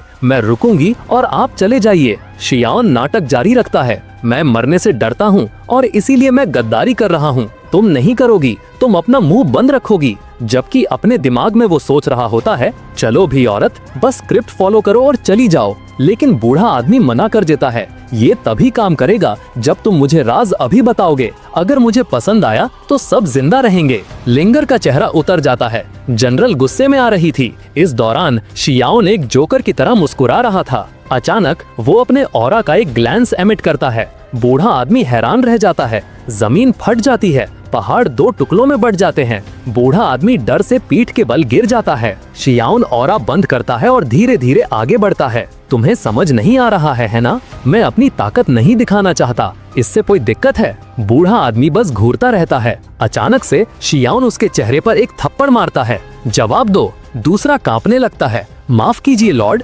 शियाओन चिल्लाता है, मैं 20 साल का हूँ, मैं कोई लॉर्ड नहीं हूँ। स्मैक, एक और थप्पड़। ओके, अब मुझे बुरा लग रहा है। बेचारे दादाजी पर अत्याचार हो रहा है। बूढ़ा आदमी अपना सर झुकाता है। मैं माफी चाहता हूँ माय लॉर्ड। शियाओन अपना कान उसके पास ले जाता है। सुनाई नहीं दिया। जोर से वो आदमी चिल्लाता है, माय लॉर्ड, और फिर से स्मैक स्मैक, 2 और थप्पड़। शियाओन बोलता है, तो अब चिल्लाना जोर से बोलने के बराबर है, यही बात है। और सच कहूँ तो इस पॉइंट पर मुझे लगता है कि उसे इस आदमी को थप्पड़ मारना पसंद है। जनरल जमीनी हुई खड़ी थी, बिल्कुल हैरान। बूढ़ा आदमी लड़ क्यों नहीं रहा? लिंगर झुकती है और फुसफुसाती है, प्रिंस सच में स्ट्रॉन्ग है, लेकिन एम्प्रेस को पता नहीं चलना चाहिए, ठीक है। जनरल तुरंत समझ जाती है, तो ये बात है, इसीलिए वो अब इतना अलग बिहेव कर रही है। क्या शियान पावरफुल है? और फिर गार्ड पूछती है, तो ब्लड टावर वाले दिन? लिंगर सर हिलाती है, बिल्कुल, वो रहस्यमयी आदमी जिसने ब्लड टावर को तबाह किया, वो यही था। जनरल शियान विश्वास के साथ घूरती है, फिर वो कुछ नोटिस करती है, बूढ़े आदमी के नीचे कुछ अजीब हो रहा था। वो चिल्लाती है, हटो, वहाँ से दूर हटो, लेकिन बूढ़ा आदमी मुस्कुराता है। बहुत देर हो गई, उसके नीचे जहर का एक दलदल फैल जाता है। वो कहता है, अलविदा प्रिंस, ये मेरा दलदल है, इसे बनाने में मैंने सालों लगाए हैं, तुम यहाँ हमेशा के लिए जलोगे। इस मैजिक में मेरी जिंदगी के 30 साल लगे हैं, लेकिन अब तुम मरोगे। पहले तुम्हारा मांस पिघलेगा, फिर तुम्हारी हड्डियां राख हो जाएंगी, तुम धीरे धीरे तड़पोगे, जितना गहरा डूबोगे उतना बुरा होगा। बूढ़ा आदमी अब पूरा जोकर मोड में चला गया था, बड़े से बड़ा योद्धा भी इससे बच नहीं सकता। गार्ड घबरा जाती है, जनरल हमें उन्हें बचाना होगा, लेकिन लिंगार्ड उसे रोक लेती है। नहीं, तुम समझ नहीं रही हो, उसके रास्ते से दूर रहो, वो तुम्हारी सोच से कहीं ज्यादा स्ट्रॉन्ग है। गार्ड अभी भी अनिश्चित थी, जब तक बूम, शियान आराम से दलदल से बाहर निकलता है, बिल्कुल ठीक ठाक। वाह, ये तो कमाल है, वो कहता है, तुमने अपनी जिंदगी के 30 साल सिर्फ मुझे एक स्पा एक्सफोलिएशन देने के लिए जला दिए, ये तो कोरोसिव होना चाहिए था। चलो भी। वो इधर उधर देखता है, बूढ़े आदमी का शिष्य अभी भी वही था। वो आदमी डर से गिर जाता है। मेरे पास मत आना। शियान उसे कॉलर से पकड़ता है। मुझे लगता है तुम्हें भी थोड़ी स्किन केयर की जरूरत है। वो आदमी चाकू निकालता है, उसके चेहरे पर वार करने जाता है। ब्लेड टूट जाता है। वो हैरान होकर घूरता है, क्या ये क्यों टूटा? शियान बस कंधे उचकाता है और उसे दलदल में फेंक देता है। वो आदमी तुरंत पिघलने लगता है। शियान अपना सर टेढ़ा करता है। तो ये सच में कोरोसिव था, बुरा नहीं है। अभी भी शांत, वो थोड़ा सा जहर उठाता है और उसका फेस मास्क बना लेता है। बूढ़ा आदमी बस उसकी तरफ इशारा कर सकता था, हद से ज्यादा कंफ्यूज। शियान लिंगर की तरफ मुड़ता है। तो क्या सोचती हो छोटी लड़की, क्या मैं थोड़ा जवान लग रहा हूँ? वो अजीब सा चेहरा बनाती है। प्रिंस, आप अभी अपनी शक्ल सूरत की चिंता क्यों कर रहे हैं? वो मुस्कुराता है। आह लड़की, तुम कुछ नहीं समझती। मुझे एम्प्रेस को सेड्यूस करने के लिए एक्स्ट्रा अच्छा दिखना होगा। मुस्कुराते हुए वो बूढ़े आदमी की तरफ वापस मुड़ता है। वैसे तुम्हारी जिंदगी के कितने साल बचे हैं? एल्डर पलके झपकाता है, कंफ्यूज। तुम्हारा क्या मतलब है? कानों तक मुस्कुराते हुए वो कहता है कि उसे वो एक्सफोलिएंट कितना पसंद आया। फिर बूढ़े आदमी से पूछता है कि वो और कितना बना सकता है। अगर मैं तुम्हें एक आइटम दूं जो तुम्हारी जिंदगी बढ़ा दे, क्या तुम इस चीज का और उत्पादन कर सकते हो? बूढ़ा आदमी बस कांपता रहता है। उसकी तरफ इशारा करते हुए उसे एक मॉन्स्टर कहता है। फिर वो कहता है, मुझ जैसे विद्वान को मारा जा सकता है, लेकिन कभी अपमानित नहीं किया जा सकता। वो अपने सर पर मारता है और अपनी जान ले लेता है। हमारा हीरो अपना सर खुजाता है, बिल्कुल कंफ्यूज। इसने खुद को क्यों मार लिया? लड़कियां विश्वास न करते हुए खड़ी थीं। प्रिंस उनकी तरफ मुड़ता है और कहता है, मैं उसके साथ इतना ईमानदार था, क्या ये सब सच में जरूरी था? उन सब का वही क्लासिक ब्लैंक चेहरा था। नहीं, ये सच में जरूरी नहीं था। लिंगर कहती है कि उन्हें लाश को नष्ट कर देना चाहिए ताकि किसी को पता न चले कि क्या हुआ था। दूसरी गार्ड सहमत होती है, कहती है कि उन्हें खास तौर पर जहर के दलदल से छुटकारा पाना होगा। बदकिस्मती से जब प्रिंस ने पहले अपना ऑरा एमिट किया था तो उसने पहाड़ों को 2 हिस्सों में तोड़ दिया था। तो हाँ, सबूत मिटाना थोड़ा मुश्किल होने वाला है। शियान पूछता है, लिंगर, अगर हम इसी तरह चलते रहे तो हम ग्रेट यान डायनेस्टी की तरफ जा रहे हैं, है ना? वो सर हिलाती है। हाँ, क्यों योर हाइनेस, आप क्या करना चाहते हैं? मैं बस लाशों को नष्ट करना चाहता हूँ, जैसा तुमने कहा। और वो एक पंच मारता है। वो अपनी आंखें बंद कर लेती हैं। फिर वो बस अपने मुंह से कुछ हवा फूंकती है। बूम, एक टॉर्नेडो बन जाता है। योर हाइनेस, वो पूछती है, क्या ये सब सच में जरूरी था? शियान कंधे उचकाता है। वेल, अब जब सब कुछ पूरी तरह बदल गया है, मुझे यकीन है कोई निशान नहीं बचा है। उसने पूरे पहाड़ मिटा दिए, पूरे बैटलफील्ड को समतल कर दिया, पीछे सिर्फ एक सपाट मैदान छोड़ दिया। जनरल कहती है, प्रिंस, आप ऐसे ही पूरी दुनिया को नहीं बदल सकते। वो जवाब देता है, वैसे भी कोई उन पहाड़ों को याद नहीं करेगा, कम से कम जहर का दलदल तो अब दफन हो गया है। वो हाथ अपने चेहरे पर रखे खड़ी थी, जैसे कह रही हो, प्रिंस ये ऐसे काम नहीं करता। फिर अचानक वो थोड़ा कूदता है। वो भूल गया था कि ठीक बगल में एक शहर है। वो शायद उन पहाड़ों को मिस नहीं करेंगे, है ना? गार्ड उसे बताती है, कोई बात नहीं, शहर के चारों तरफ एक प्रोटेक्टिव बैरियर है, कोई भी सच में नहीं देख सकता कि बाहर क्या हो रहा है। वो राहत की सांस लेता है। अच्छा है, एक सेकंड के लिए मुझे लगा कि मेरी आलसी जिंदगी खत्म हो गई। वो गार्ड को अलविदा कहता है। मैं वापस जा रहा हूँ, वाइन मत भूलना, ठीक है? वो उसे जाते हुए देखती है। ये प्रिंस सच में अनोखा है। ज्यादा पावर होते हुए भी उसे सिर्फ बेकार होने की इमेज बनाए रखने की परवाह है, और वो अपने पति के एक इल्यूजन के कंधे को छूती है जो सच कहूँ तो काफी हद तक शियोन जैसा दिखता है। सीन बदलता है शहर के अंदर। लोग घबराहट में इधर उधर भाग रहे हैं। डार्क सूल हॉल के दुश्मन आ रहे हैं, लेकिन फिर वो रुकते हैं और आसपास देखते हैं। रुको, पहाड़ कहाँ हैं? यहाँ पहाड़ नहीं थे क्या? गार्ड पहुँचती है। मेयर, अब सब ठीक है, आप वापस जा सकते हैं। मेयर अपना सर खुजाता हुआ चला जाता है। हाँ, मैं कसम खा सकता हूँ कि ठीक यही पहाड़ थे। घर जाते समय लिंगर प्रिंस ने जो कुछ किया उसके बारे में बात करना बंद नहीं करती। वो ये भी बताती है कि वो एक आदमी के शरीर में बहते खून को सुन सकता था। जनरल आइग्रो उठाती है। रुको, अगर उसकी सुनने की शक्ति ऐसी है तो क्या तुम्हें लगता है कि उसने हमें अपने पीछे बात करते हुए नहीं सुना होगा? शियोन बीच में बोलता है। बिल्कुल, मैंने तुम्हें सुना। हमेशा कहती हो कि मैंने हर मैजेस्टी को अपने मर्दाना चार्म से सिड्यूस किया, और ये कि मेरे पास पहले से ही पूरी बाल्टी होने के बावजूद मुझे बर्तन से भी एक स्कूप चाहिए था। साफ साफ इशारा करते हुए कि मेरे पास एम्प्रेस है, लेकिन मैं लिंगर के भी पीछे हूँ। लिंगर अपने घुटनों पर गिर जाती है। मुझे माफ कर दीजिए, ऐसा फिर कभी नहीं होगा। वो हंसता है। कोई बात नहीं, मुझे सच में इन चीजों से फर्क नहीं पड़ता। फिर लिंगर पालके झपकाती है। रुको, मेरा अपना गार्ड मेरे ही घर में मेरे बारे में गॉसिप कर रहा था। गार्ड जम जाती है। ओ नहीं, उसे अभी याद आया कि उसने वो मैसेज भेजा था। सीन शिफ्ट, लिंगर का घर। हमारा हीरो वहाँ है। ठीक है, अब घर जाओ। वो मुंह बनाती है। मैं नहीं जाना चाहती, मैं आपके साथ डिनर करना चाहती हूँ। शियोन गुस्से में कहता है। नहीं, बस बहुत हुआ। तुम हर दिन पैलेस में डिनर कर रही हो। तुम्हारे डैड हर रात मुझ पर चिल्लाते हैं और मैं इससे थक गया हूँ। गार्ड गड़बड़ाती है। सच में प्रिंस की सुनने की शक्ति कुछ और ही है। लिंगर बहुत प्यार से आगे बढ़ती है। चलिए ना योर एक्सीलेंसी, मुझे पैलेस में रहने दीजिए। वो कहता है, इतनी बोरिंग मत बनो। वो उसका हाथ खींचता है। मेरा पीछा करना बंद करो, और तुम्हें सच में अपने पिता की कद्र करना सीखना चाहिए। जब मैं तुम्हारी उम्र का था तब मेरे माँ या बाप नहीं थे। मुझे गोद लिया गया था। जल्दी हथियार चलाना सीखना पड़ा।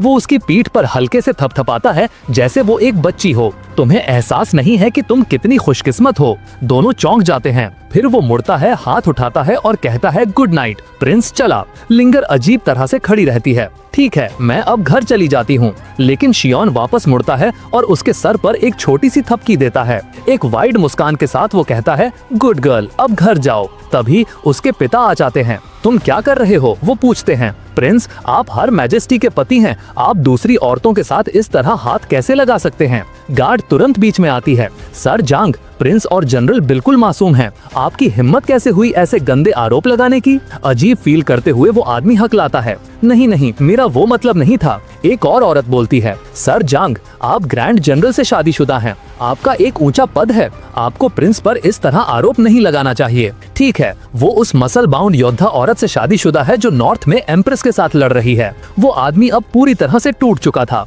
वो सोचने लगता है कि गार्ड भी शायद शियोन के चार में आ गई है। जनरल बोलती है, मुझे लगता है आप सिचुएशन को गलत समझ रहे हैं। मैं बस ये कह रही हूँ कि प्रिंस को इस तरह जज करना सही नहीं है। लिंगर कहती है, आपकी जानकारी के लिए प्रिंस असल में मुझे घर पर रहने और आपके साथ ज्यादा समय बिताने के लिए मना रहे थे। वो समझाने की कोशिश करते हुए झुका हुआ है। नहीं बेटी, मेरा वो मतलब नहीं था। हमारा हीरो उसे हाथ से इशारा करता है। वेल, ये एक पारिवारिक मामला है ना मिस्टर जांग? मैं आपको इस पर छोड़ता हूँ। उफ, और लिंगर और गार्ड दोनों उसके साथ चली जाती हैं। बेचारे मिस्टर जांग बस वहीं खड़े रह जाते हैं। आखिर हो क्या रहा है? दक्षिणी शरणार्थियों का मुद्दा अभी भी हल नहीं हुआ है और अब उसकी बेटी इस तरह बिहेव कर रही है।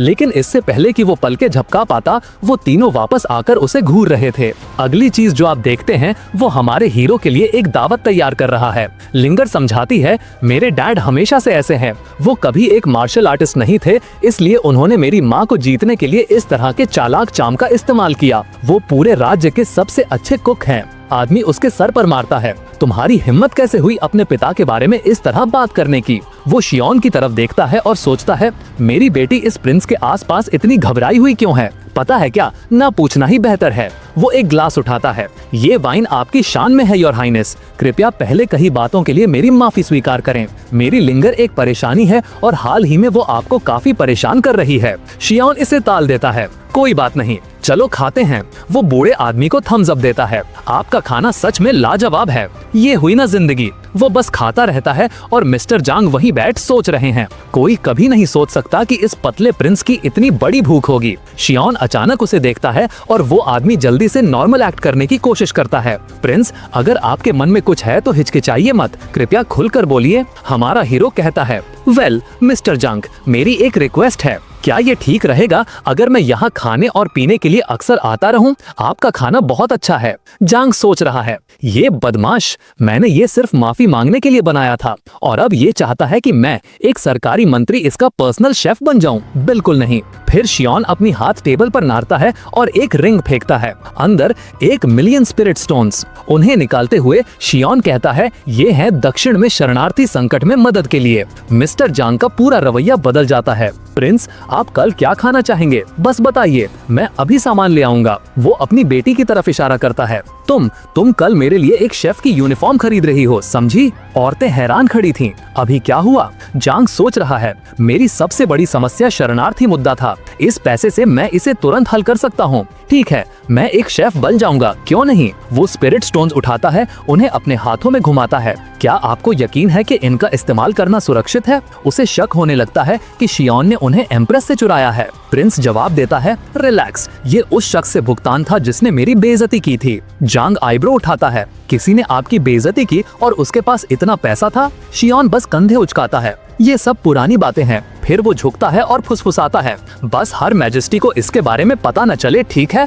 जांग सर हिलाता है, समझ गया, मैं राज रखूंगा, कोई दिक्कत नहीं। वाह, कितनी राहत मिली। तुम्हें अंदाजा है कि वो पैसा हासिल करना कितना मुश्किल था। अब बूढ़ा आदमी सोच रहा है कि शियोन को टॉर्चर किया गया और फिरौती ली गई या कुछ और। महान प्रिंस, आपने इस साम्राज्य के लिए इतना कष्ट सहा, मैं आपके समर्पण के लिए सच में आभारी हूँ। शियोन जवाब देता है, अगर आप सच में मुझे धन्यवाद देना चाहते हैं तो और स्वादिष्ट भोजन बनाइए। आदमी कहता है, बिल्कुल। प्रिंस कहता है, अब जब ये तय हो गया है, मैं जानना चाहता हूँ कि आप फंड्स के साथ क्या करने का प्लान कर रहे हैं। जांग कहता है कि वो बेघर शरणार्थियों के लिए खाना खरीदेगा और घर बनवाएगा, लेकिन प्रिंस बीच में ही काट देता है, ये लायक नहीं है। आप बहुत खर्च करोगे और ये ज्यादा दिन नहीं चलेगा। आप पैसे का इस्तेमाल नौकरियां पैदा करने के लिए क्यों नहीं करते?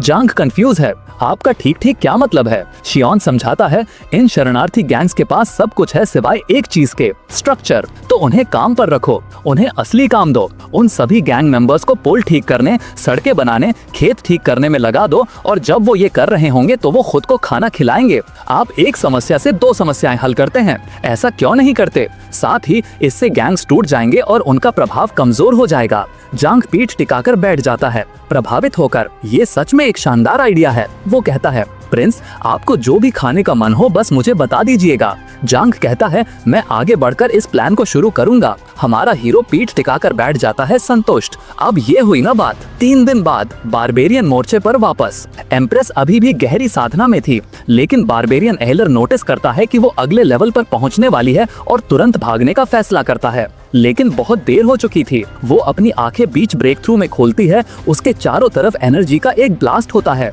वो अब पूरी तरह से ड्रैगन बॉल जी मोड में है और फिर वो कहती है, अगर तुम मेरी तलवार से तेज भाग सकते हो तो आगे बढ़ो और कोशिश करो। एम्प्रेस ने अपनी स्वॉर्ड स्विंग की और उसकी चिलिंग स्वॉर्ड एनर्जी ने तुरंत बारबेरियन ट्राइब के एल्डर के पीछे भाग रहे सोल्जर्स को फ्रीज कर दिया। एल्डर ने अपने दांत पीसे और पूरी स्पीड से दौड़ा। अचानक पीछे से चिल महसूस करके वो चौंक गया। उसने कभी एक्सपेक्ट नहीं किया था कि एक 9th रैंक प्रैक्टिशनर की पावर इतनी टेरिफाइंग होगी। जल्दी से वो पीछे मुड़ा और अपनी लाइफ की सबसे डेंजरस स्किल यूज की। अटैक को रोकने के लिए एक विशाल इल्यूजन क्रिएट किया, लेकिन वो विशाल फिगर झाग की तरह नाजुक स्वॉर्ड एनर्जी से आसानी से चीर दिया गया। एल्डर एक टूटी हुई पतंग की तरह जमीन पर जा गिरा, जिससे एक बहुत बड़ा गड्ढा बन गया। कुछ पल बाद वो लड़खड़ाकर उठा। उसका फेस मास्क टूट चुका था और उसे एक 9th रैंक एक्सपर्ट के असली आतंक का एहसास हुआ। दूसरी तरफ एम्प्रेस ने आगे पीछा न करने का फैसला किया। वो शहर की दीवारों पर वापस आई, डिप्टी जनरल को पीछे रुककर सब कुछ संभालने का ऑर्डर दिया और सब कुछ ठीक होने के बाद आर्मी को वापस लाने को कहा। उसने आने वाली डिस्टर्बेंस की तैयारी के लिए ग्रैंड जनरल के साथ जल्दी निकलने का फैसला किया।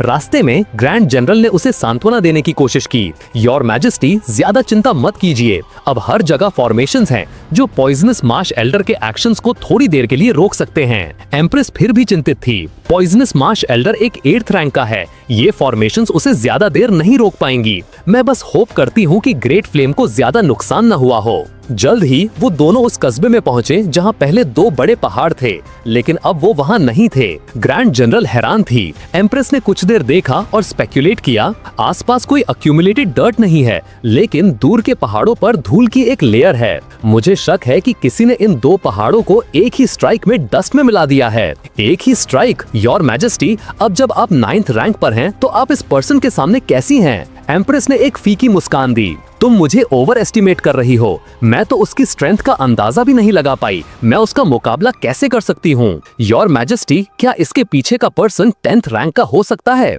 नहीं, यही तो सबसे टेरिफाइंग बात है। अगर वो 10th रैंक का होता तो मैं उसे पहचान लेती। किसकी पावर 10th रैंक से भी ज्यादा हो सकती है? जब वो नॉर्दर्न एक्सपीडिशन से जीतकर वापस आई तो उसने देखा कि शियाहन उसके इंपीरियल गार्ड के हेड और लिंगर के काफी करीब आ गया है। दोनों इस लेजी आदमी को काफी रिस्पेक्ट दे रहे थे। शियान उनके इतने अटेंशन से दूरी बनाने की कोशिश कर रहा था जब उसे अचानक पास में एक मर्डरस इंटेंट महसूस हुआ।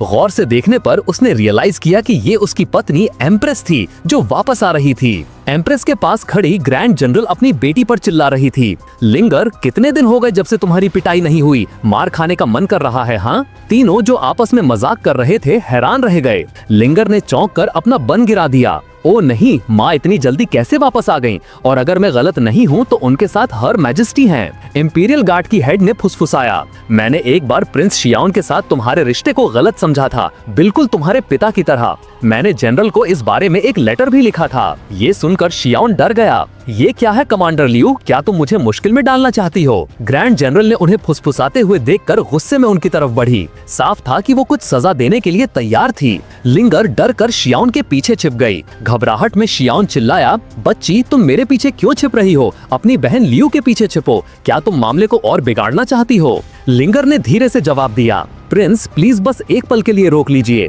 हर मैजेस्टी के यहाँ होते हुए माँ आप पर हाथ नहीं उठाएंगी। अपने सामने गुस्से में खड़ी ग्रैंड जनरल को देखकर उसने कहा, क्या तुम इस बारे में श्योर हो? जनरल ने सख्ती से कहा, प्रिंस हटो। उस लगभग 2 मीटर लंबी मसल बाउंड फिगर को घूरते हुए शियान सोचने लगा, मिनिस्टर जीन, असली मर्द तो आप हैं। उसने बीच बचाव करने की कोशिश की। जनरल जोंग, सबके सामने बच्चे को मारने से वो ट्रॉमेटाइज हो सकती है। ग्रैंड जनरल ने बिना हिचकिचाए और धमकी भरे अंदाज में अपनी मुट्ठी बांधते हुए कहा, प्रिंस मैं हर मैजेस्टी की इज्जत में आपसे आराम से बात कर रही हूँ, लेकिन इसका मतलब ये नहीं कि मैं कुछ करूंगी नहीं। ये सुनकर लिंगर ने जल्दी से अपनी माँ को गले लगाया और चिल्लाई, नहीं माँ, आप बिल्कुल भी प्रिंस पर हाथ नहीं उठा सकती। अगर आपको किसी को मारना ही है तो अपनी बेटी को मारो। लियू यान ने भी बीच बचाव करते हुए कहा, जनरल जोंग प्लीज शांत रहिए और इस बारे में सोचिए। ग्रैंड जनरल उनके रवैये से चौंक गई और जवाब दिया, पागल लड़की, ये मैजेस्टी शियाओन है, ये वो नहीं है जिसके बारे में तुम्हें चिंता करनी चाहिए। उसे क्या पता था कि लिंगर असल में सोच रही थी,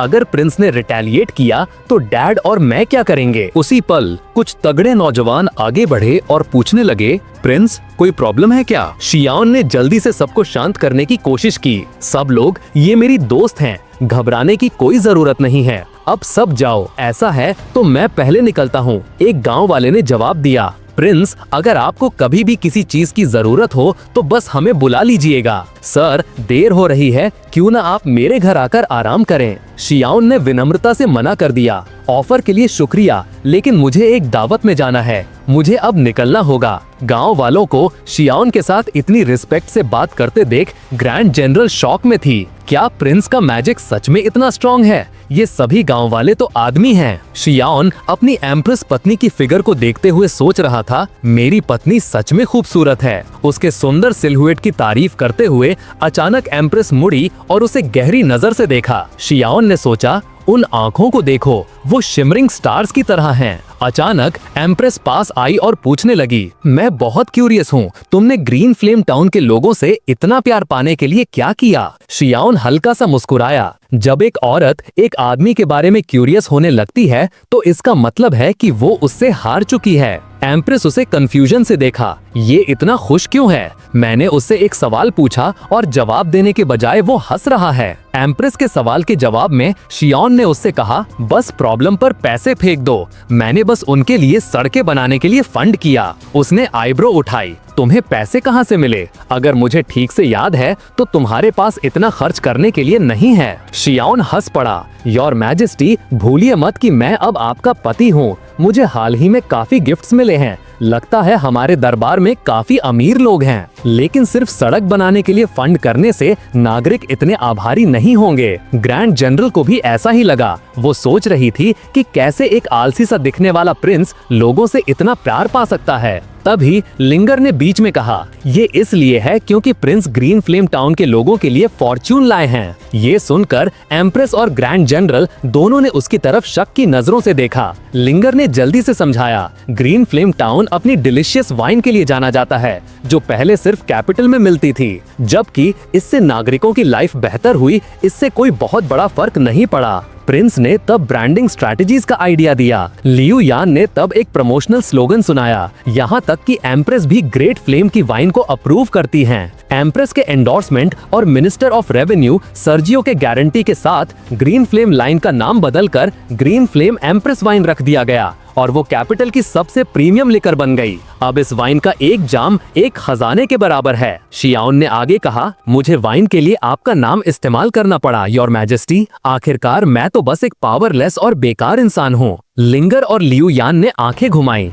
अपने मन में उन्होंने सोचा, हाँ, तुम बेकार हो। तुमने बस पॉइजनस मार्श एल्डर को इतना डरा दिया कि उसने अपनी जान ले ली और एक ही पंच में कुछ पहाड़ तबाह कर दिए। एम्प्रेस का गुस्सा साफ दिख रहा था। बेकार का क्या मतलब है? तुम मेरे आदमी हो, द ग्रेट फ्लेम प्रिंस। किसी को भी तुम्हें बेकार कहने का हक नहीं है। अगर किसी ने तुम्हें बुली करने की हिम्मत की तो मैं उन्हें अपनी तलवार से काट दूंगी। शियाओन फिदा हो गया। डैम इट, वो फिर से मेरे साथ फ्लर्ट कर रही है। ग्रैंड जनरल ने शियाओन के कंधे पर थपथपाया और सलाह दी, प्रिंस, एम्प्रेस बचपन से ही बहुत जिद्दी रही हैं। उन्हें यंग लड़कियों के लिए यूज की जाने वाली टैक्टिक्स से मनाने की कोशिश काम नहीं करेगी, समझे? उसने जवाब नहीं दिया, बस एम्प्रेस के सिलहुएट को देखता रहा। तुम्हें लगता है मैं उस पर्दे के पार नहीं देख सकता? क्या काम करता है और क्या नहीं, शायद वो कहती नहीं है, लेकिन उसे ये पसंद है। एक पल रुककर उसने अचानक लिंगर से कहा, तुम्हारी माँ कुछ नहीं जानती। लिंगर हैरान रह गई।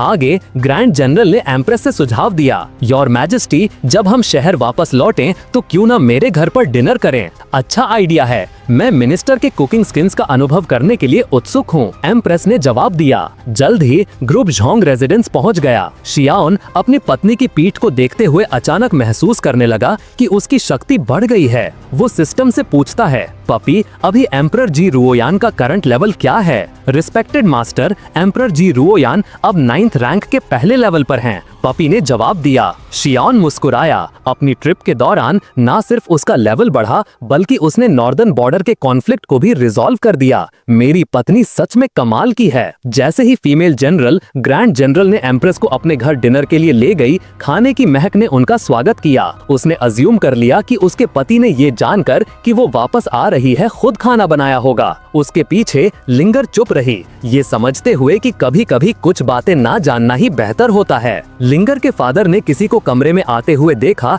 और बिना ऊपर देखे खुशी से कहा, प्रिंस, आज आपकी दावत है। मैंने एक golden tailed white jet fish और आपके कुछ फेवरेट साइड डिशेस बनाए हैं। हम तब तक पीना बंद नहीं करेंगे जब तक हम दोनों पूरी तरह से नशे में ना हो जाएं। तभी एम्प्रेस और ग्रैंड जनरल को एहसास हुआ कि खाना खास तौर पर प्रिंस के लिए बनाया गया था। ये अनएक्सपेक्टेड था। यहाँ तक कि मिनिस्टर मिंग भी कैसे प्रिंस से प्रभावित हो गए। जैसे ही मिंग मुड़ा और देखा कि वो एम्प्रेस खुद हैं, वो तुरंत अजीब तरीके से झुककर प्रणाम करने लगा। एम्प्रेस ने कोई नाराजगी नहीं दिखाई और कहा, इस बार भी जैसे पहले, अंकल जीन, मुझे वही छोटी लड़की समझिए जो झोंग रेजिडेंस में मुफ्त का खाना पीना करती थी। शर्म से अपना सर खुजाते हुए यांग मिंग हकलाया, मैं और कटोरियां और चॉपस्टिक्स ले आता हूँ। योर मैजेस्टी, प्लीज बैठिए। फिर वो जल्दी से चला गया। ग्रैंड जनरल मुड़ी और पूछने लगी, जब एम्प्रेस और मैं दूर थे तो आखिर हुआ क्या? शियाओन ने हार मानते हुए आह भरी, अगर एम्प्रेस को पता चल गया कि मैं यांग मिंग को सलाह दे रहा था, मेरे टैलेंट्स का पता चल गया और मुझसे स्टेट अफेयर्स में मदद मांगी तो मैं क्या करूंगा? कुछ पल बाद जब सब टेबल पर बैठ गए, ग्रैंड जनरल ने यांग मिंग को छेड़ा। आपने ये खाना इतनी मेहनत और फिनेस से बनाया है। एम्प्रेस ने एक कप उठाया और पूछा, क्या ये फेमस ग्रीन फ्लेम वाइन है? हाँ योर मैजेस्टी, ये सच में ग्रीन फ्लेम वाइन है। एम्परर मुस्कुराई, मैंने इसे पहले भी पिया है, लेकिन ये सच में लाजवाब है। अब मैं समझी कि इसे सोने के बराबर क्यों कहा जाता है, न सिर्फ इसकी रेपुटेशन के कारण बल्कि इसकी क्वालिटी के कारण भी। योर मैजेस्टी सच कहती हैं, प्रिंस ने न सिर्फ ग्रीन फ्लेम टाउन में एक डिस्टिलरी बनाने के लिए फंड किया और लोकल लोगों को रोजगार दिया, बल्कि उन्होंने ग्रीन फ्लेम टाउन की ब्रूइंग टेक्निक्स को भी इम्प्रूव किया, पूरे एरिया को रिवाइटलाइज कर दिया और यहाँ तक कि टैक्स देने के लिए भी आगे आए, इंपीरियल मर्चेंट्स के लिए एक मिसाल कायम की। शियाओब ने परेशान होकर अपना चेहरा ढक लिया, सोचते हुए, मुझे इसी बात का डर था, कोई प्लीज मुझे बेहोश कर दो, मैं बस बिना किसी जिम्मेदारी के एक साधारण जिंदगी जीना चाहता था। शियाओन के रिएक्शन को गलत समझते हुए यांग मिंग ने सोचा कि प्रिंस बस विनम्र हो रहा है और उसकी तारीफ करता रहा। अगर सिर्फ इतना ही होता तो भी ये प्रिंस की ग्रेटनेस के साथ न्याय नहीं होता। शियाओन चौंक गया, सोचते हुए, क्या ये सच में और कुछ कहने वाला है? जोंग ने आगे कहा, सदर्न बॉर्डर के रेफ्यूजीज के मामले में प्रिंस ने न सिर्फ स्ट्रैटेजीज दी बल्कि प्रोजेक्ट को खुद फंड भी किया। बदले में उन्होंने बस ये मांगा कि मैं उनकी कुलिनरी डिजायर्स को पूरा करूं, जो इसके सामने कुछ भी नहीं है। अब तक शियाओन पूरी तरह से स्टिफ हो गया था, एक मुस्कान भी नहीं ला पा रहा था। हालांकि एम्प्रेस के चेहरे पर एडमायरेशन का भाव था। ये देखकर यांग मिंग हल्का सा मुस्कुराया और कहा, प्रिंस, मैं बस इतनी ही मदद कर सकता हूँ। शियाओन यांग मिंग के इरादों को बहुत अच्छे से समझ गया था। वो हमेशा एक आराम की जिंदगी जीना चाहता था, बिल्कुल काम नहीं करना चाहता था। जैसा कि उम्मीद थी, एम्प्रेस ने पूछा, इतने टैलेंट के साथ तुम खुद को बेकार क्यों कहते रहते हो? एक मुश्किल स्थिति में फंसकर शियाओन सोचने लगा, मैं कैसे समझाऊं? क्या मैं बस कह दूं कि मैं आलसी बनना चाहता हूं? अगर वो मान लेता तो उसने सोचा कि एम्प्रेस उसे ढेर सारा काम दे देगी, और अगर वो मना करता तो वो शायद उसे कोड़े मारेगी। उसकी सपनों की जिंदगी उसके हाथों से फिसलती हुई लग रही थी। उसकी निराशा के लिए इस साधारण डिनर के दौरान मिनिस्टर ने उसकी असलियत का पर्दाफाश कर दिया था। शियाओन बेहद शर्मिंदा था, जबकि यांग मिंग काफी गर्व महसूस कर रहा था। एम्प्रेस ने अपने लिए एक और ड्रिंक डाली और कहा, मैंने एक्सपेक्ट नहीं किया था कि तुम्हें ब्रूइंग के बारे में पता होगा। जल्दी से शियाओन ने जवाब दिया, ज्यादा नहीं, मुझे बस थोड़ी सी समझ है, मैं ज्यादातर अच्छी चीजों का आनंद लेने में माहिर हूँ। हालांकि एम्प्रेस ने सीधा जवाब दिया, अंकल जोंग से तारीफ पाने वाले ज्यादा लोग नहीं हैं, तुम इतने चिंतित क्यों लग रहे हो? अगर मैं गलत नहीं हूँ तो तुम बस बिना जिम्मेदारी के जिंदगी एंजॉय करना चाहते हो। तुम्हें डर है कि मैं तुम्हें एक ऑफिशियल पोजीशन लेने और ग्रेट फ्लेम के लिए मेहनत करने को कहूंगी, है ना? शियाओन एक पल के लिए शॉक हो गया। एम्प्रेस ने उसे आश्वासन दिया, मैंने तुम्हें एक ऐशो आराम की जिंदगी का वादा किया था, जहां तुम एक रिलैक्स्ड प्रिंस की तरह बेफिक्र रह सको। जब मैंने तुम्हें टैलिस्मान से समन किया था, तब मैं पहले से ही तुम्हारी कर्जदार थी। मुझे तुमसे कुछ करवाने की जरूरत नहीं है, बस खुश रहो। शियाओन ब्लश करने लगा, मन ही मन सोचते हुए, ओह माय गुडनेस, मेरे साथ फ्लर्ट करना बंद करो। अचानक एम्प्रेस का एक्सप्रेशन गुस्से वाला हो गया। अगर किसी ने गॉसिप करने और तुम्हें बेकार कहने की हिम्मत की तो मुझे एक बार के लिए जालिम बनने में कोई एतराज नहीं होगा। मैं दरबार में डर पैदा करने और इन डीमंस को चुप कराने के लिए कुछ लोगों के सर काट दूंगी। खुश होकर शियाओन ने सोचा, क्या यही एम्प्रेस से लाड़ प्यार मिलने का एहसास होता है? ये कमाल है। टॉपिक बदलते हुए उसने पूछा, वैसे जब ब्लैक सोल हॉल के 6 इविल्स में से एक poisonous Marsh Elder green flame town के एंट्रेंस डोर पर मरा, तब तुम वहां मौजूद थे, है ना? हाँ योर मैजेस्टी। कुछ देर बाद लियो यान ने घटनाओं का विवरण पूरा किया। ग्रैंड जनरल उत्साह से कूद पड़ी और पूछने लगी, क्या यह सच में सिर्फ एक पंच था? क्या इस वॉरियर ने अपना नाम बताया? लियो यान ने एक उदास चेहरे से जवाब दिया, उसने अपना नाम किंग ऑफ हेल बताया। इसके अलावा उसने ब्लड क्लाउड टावर के हेडक्वार्टर्स को भी तबाह कर दिया। एस्ट्रल पैविलियन ने कंफर्म किया है कि किंग ऑफ असैसिन्स और युनजू मारे जा चुके हैं। एम्प्रेस को खबर पर विश्वास करना मुश्किल हो रहा था। क्या तुम श्योर हो कि ये सच है? लू येन अपने मंगेतर को याद करते हुए, जिसे ब्लड क्लाउड टावर ने मारा था, जवाब दिया, योर मैजेस्टी, आप ब्लड क्लाउड टावर के खिलाफ मेरी दुश्मनी से अच्छी तरह वाकिफ हैं। मैं इस बारे में गलती नहीं करूंगी। एम्प्रेस ने सोचा, अगर मुझे कभी मौका मिला तो मुझे किंग ऑफ हेल को पर्सनली थैंक्स बोलना होगा। वहां मौजूद सभी लोग एक्साइटेड थे, सिर्फ शियाओन दोषी दिख रहा था। किंग ऑफ हेल असल में अर्थ पर उसका पुराना एलियास था, उसने बस उसे फिर से इस्तेमाल कर लिया। यांगमिंग एक्सप्लेन करता है कि किंग ऑफ हेल के एक्शंस ने उसे ग्रेट फ्लेम से गहरे रूप से जुड़ा हुआ दिखाया है। लिंगर और लुआन दोनों सहमत हैं कि उसकी उपस्थिति दूसरों को ग्रेट फ्लेम पर हमला करने से रोकेगी। इस दौरान शियाओन और एम्प्रेस प्यार से बातें कर रहे थे। यांगमिंग कमेंट करता है, आप प्रिंस को सच में बहुत बिगाड़ती हैं। आप परसों दरबार लगाएंगी? बिल्कुल, क्या बात है। तो आपको प्रिंस को प्रोटेक्ट करना होगा। नॉर्दर्न वॉर अब सेटल हो चुकी है,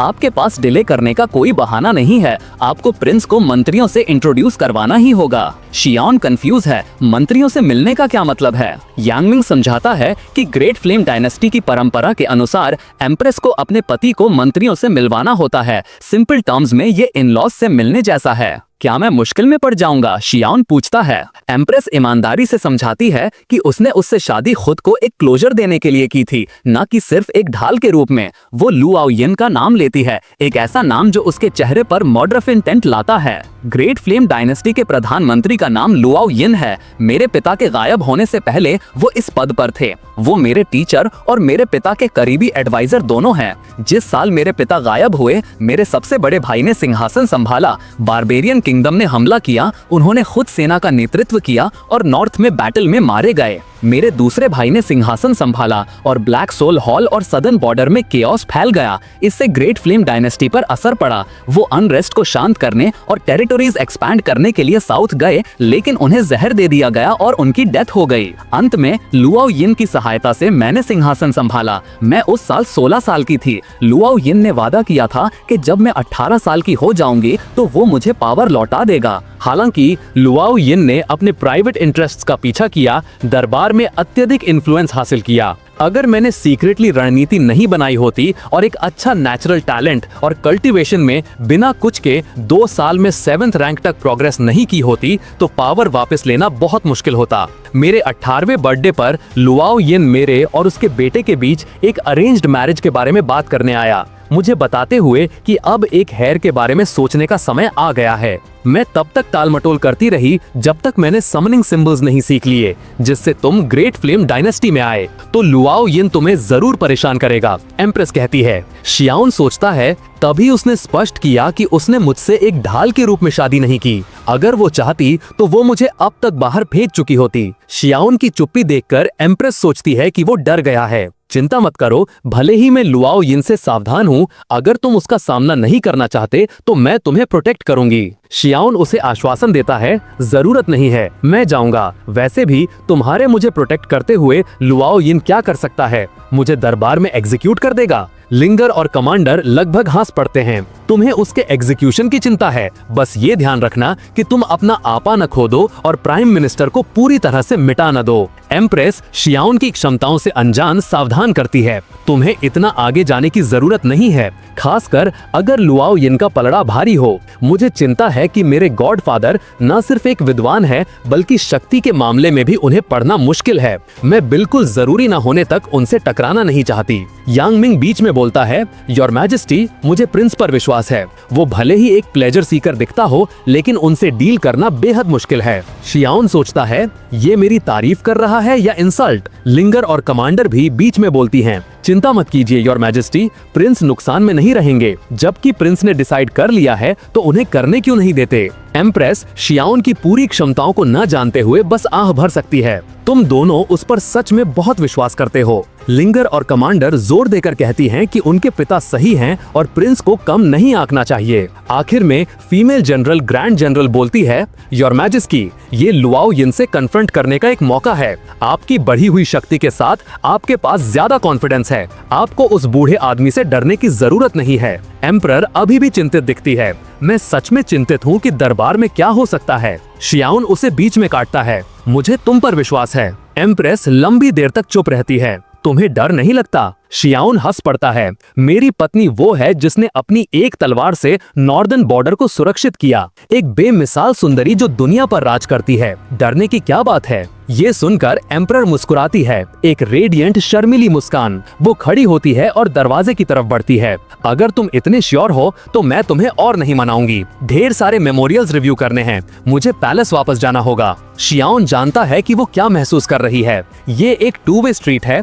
मैं उसे मेरे साथ फ्लर्ट करने देकर खुद फ्लर्ट न करूं, ऐसा नहीं हो सकता। ये सब जरूरी काम के बारे में बातें, वो ईमानदार नहीं हो रही है। आह औरतें। जैसे ही लिंगर और लुआन उसके साथ पैलेस वापस जाने की तैयारी करते हैं, शियाओन को महसूस होता है कि कोई उनका पीछा कर रहा है। ये व्यक्ति कितना अनजान है, उसे ये भी नहीं पता कि उसे देख लिया गया है। क्या ये प्रधानमंत्री का कोई आदमी है? खैर छोड़ो, अगर वो कुछ नहीं करते तो हम भी नहीं करेंगे। अचानक शियाओन अपनी कॉन्ट्रैक्ट रिंग अपनी बाईं कलाई से उतार लेता है। लिंगर और लुआन हैरान हैं। कॉन्ट्रैक्ट रिंग्स पावरफुल रेल्म्स द्वारा वीक रेल्म्स को समन करने के लिए कॉन्ट्रैक्ट्स हैं। सिर्फ 10वीं रैंक की एंटिटीज ही उन्हें तोड़ सकती हैं। तुम क्या कर रहे हो? लिंगर आखिरकार पूछती है। कभी कभी ये अनकंफर्टेबल होता है, मैं बस इसे बदल रहा हूँ, शियाओन ने जवाब दिया। लिंगर पूरी तरह से हैरान थी। मेरा वो मतलब नहीं था। तुम इतनी शॉकिंग हरकत के बारे में इतनी हल्के से कैसे बात कर सकते हो? लुआन ने स्पष्ट किया, यंग जनरल इस बात से क्यूरियस है कि आपने कॉन्ट्रैक्ट रिंग कैसे हटाई और उसकी पोजीशन कैसे बदली।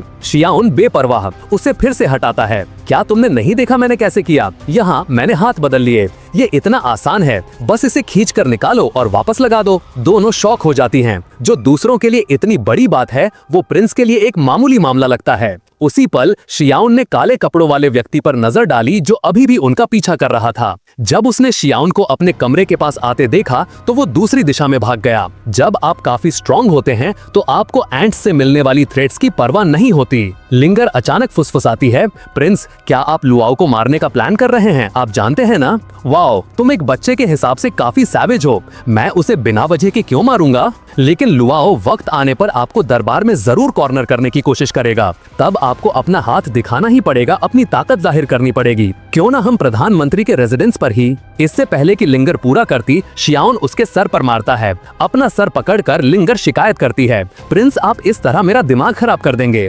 तुम्हारा सर पहले से ही पानी से भरा है। क्या हम अभी लुआओ के मुझे टारगेट करने के बारे में बात नहीं कर रहे थे? अब तुम सुझाव दे रही हो कि मैं उसे मार दूं? क्या तुम लगता है एम्प्रेस मानेगी? लिंगर बड़बड़ाती है, बस कह दो, हर वक्त सर पर मारने की जरूरत नहीं है। शियाओन उन्हें इग्नोर करता है। अगर मैं प्यार से बात करूं तो तुम नहीं सुनोगी। मैं क्या कर सकता हूं? जल्द ही शियाओन अपने सोने के कमरे में लेट जाता है। पपी चलो एक ब्लॉकबस्टर देखते हैं। ठीक है मास्टर, वो दोनों औरतों से कहता है। वही पुराने रूल्स, 1 घंटे तक ट्रेन करो फिर घर जाओ। जैसे ही वो बोलता है उनके आसपास इलेक्ट्रिकल स्पार्क्स उड़ने लगते हैं। मैंने तुम्हारे आसपास के स्पेस पर प्रेशर डाल दिया है। जैसे मैंने सिखाया है वैसे ट्रेनिंग शुरू करो। लिंगर और कमांडर उनके लिए खास तौर पर शियाओन द्वारा डिजाइन की गई बॉडी कल्टीवेटिंग टेक्निक के लिए पोजीशन लेती हैं। इसके पीछे कोई अल्टीरियर मोटिव नहीं है।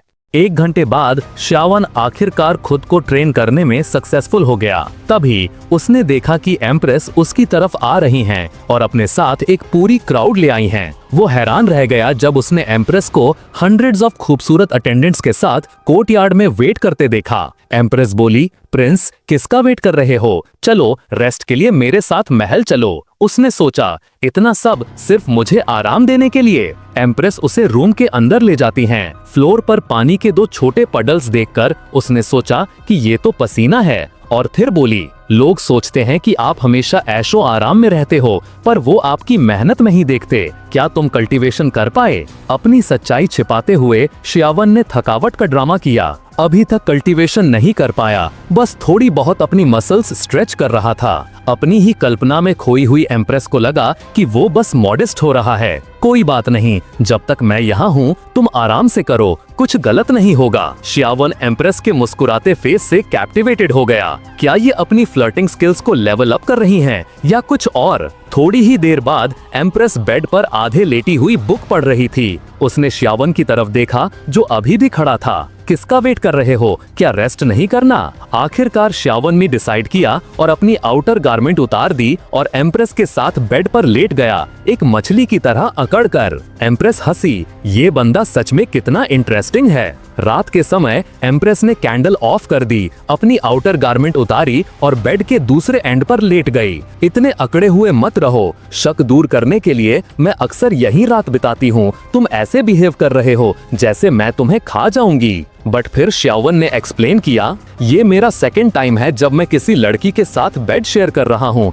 इसलिए थोड़ा नर्वस हूँ। अचानक एम्प्रेस ने थोड़ा रेस्टलेस होते हुए पूछा, सेकंड टाइम? पहला कौन था? उसने कहा, वो आप ही थी योर मैजेस्टी, नॉर्दर्न फ्रंटियर के मिशन से पहले, डोंट यू रिमेम्बर? एम्प्रेस ने आंसर दिया, मेरी फर्स्ट और सेकंड टाइम भी तुम्हारे साथ ही थी, यू नो। फिर एम्प्रेस ने पूछा, मैं जानना चाहती हूँ तुम दरबार क्यों आना चाहते हो? मैं फोर्स नहीं करूंगी अगर तुम नहीं चाहते। श्यावन का फेस शांत हो गया और वो बिना सोचे समझे बोल उठा, लोनलीनेस। एम्प्रेस ने माथे पर शिकन डाली, व्हाट डू यू मीन? उसने एक्सप्लेन किया, यहाँ बुलाए जाने से पहले मैं अक्सर अकेला रहता था। बचपन से ही मैं बहुत गिफ्टेड था, बहुत स्ट्रॉन्ग, कोई मेरा पार्टनर नहीं बन सकता था। मुझे अकेले ही मिशंस पूरे करने पड़ते थे।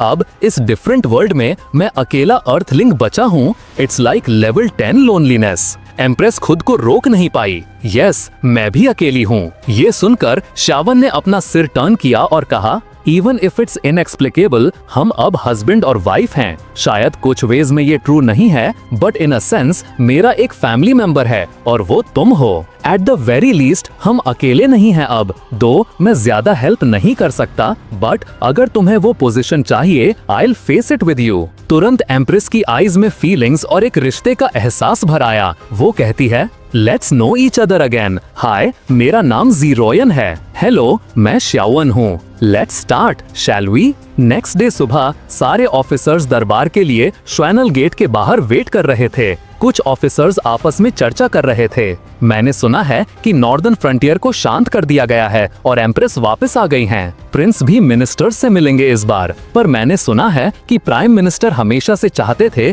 कि उनका बेटा एम्परर के साथ हो। तभी एक बोलता है, धीरे बोलो, प्राइम मिनिस्टर आ रहे हैं। तभी प्रधानमंत्री लुओ यिन आते हैं और एक ग्लेयर से उन्हें चुप करा देते हैं। उनका बेटा लू शर्मन गुस्से से एम्प्रेस के थ्रोन के बगल वाली चेयर को देखता है, वो मेरी चेयर होनी चाहिए थी। तभी एक शार्प वॉइस अनाउंस करती है, the empress arrives, the Prince arrives. Empress अपने थ्रोन पर बैठती हैं। श्यावन लेकिन बगल में रखी फीनिक्स चेयर को देखकर हैरान रह जाता है। बैठूं या ना बैठूं, मैं लेडी तो नहीं हूँ, वहाँ बैठना तो ऑकवर्ड हो जाएगा। उसकी हेजिटेशन को देखते हुए एम्प्रेस ने तुरंत पूछा, व्हाट्स रॉन्ग? बस ये चेयर। इससे पहले कि वो अपनी बात पूरी कर पाता, एम्प्रेस ने ऑर्डर दिया, एक और चेयर लाओ। एक आदमी फीनिक्स चेयर पर नहीं बैठ सकता। दो यूनक्स जल्दी से एक स्नेक चेयर लाते हैं और उसे उनके बगल में रख देते हैं। ये हो जाने के बाद एम्प्रेस ने श्यावन को फ्लर्टेशियस लुक दिया। श्यावन समझ गया कि एम्प्रेस ने ये जानबूझकर किया था। ये मिनिस्टर्स को बताने का उसका तरीका था कि वो उसे कितना फेवर करती हैं। इसलिए श्यावन ने अपना रोब ठीक किया और शान से बैठ गया।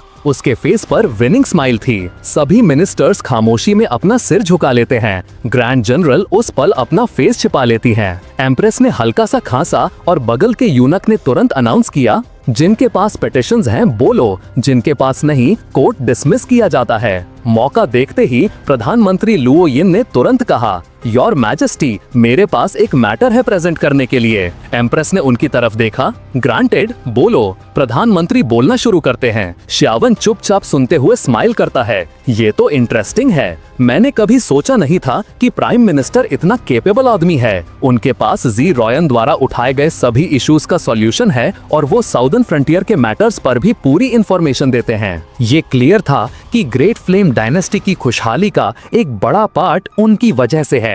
अनफॉर्चुनेटली एम्बिशन के साथ कैपेबिलिटी होने से ज़ीरोयन के लिए कंट्रोल वापस लेना बहुत चैलेंजिंग है। तभी लियाओ यिन अचानक बोल उठे, योर मैजेस्टी, प्रिंस शियोन ने कोर्ट के रूल्स बिगाड़ दिए हैं और आपको सिड्यूस किया है। उसकी वर्च्यू अपनी पोजीशन के वर्दी नहीं है। मैं रिक्वेस्ट करता हूँ कि आप उसकी टाइटल स्ट्रिप कर दो और एग्जीक्यूट कर दो। उसके इन वर्ड से मिनिस्टर्स तुरंत दो क्लियर ग्रुप्स में बट गए। एक प्रधानमंत्री को सपोर्ट कर रहा था और दूसरा एम्प्रेस को। दोनों साइड स्टैंड ऑफ की सिचुएशन में थे। शियाओन हल्के से स्माइल किया। The main act project has begun. लिंगर ने कमांडर से कानफुसी की। प्रिंस तो रियली समथिंग है, लोग उसे एग्जीक्यूट करना चाहते हैं और वो फिर भी खुश है। कमांडर ने उसे चुप रहने का इशारा किया और कहा, वर्स्ट केस सिनेरियो में प्रिंस अपनी रियल पावर रिवील कर देगा और प्राइम मिनिस्टर को एक सिंगल स्लैप से मार देगा। उसे अपना फन लेने दो, हम दोनों को अच्छी तरह पता है कि शियाओन कितना टेरिफाइंग है।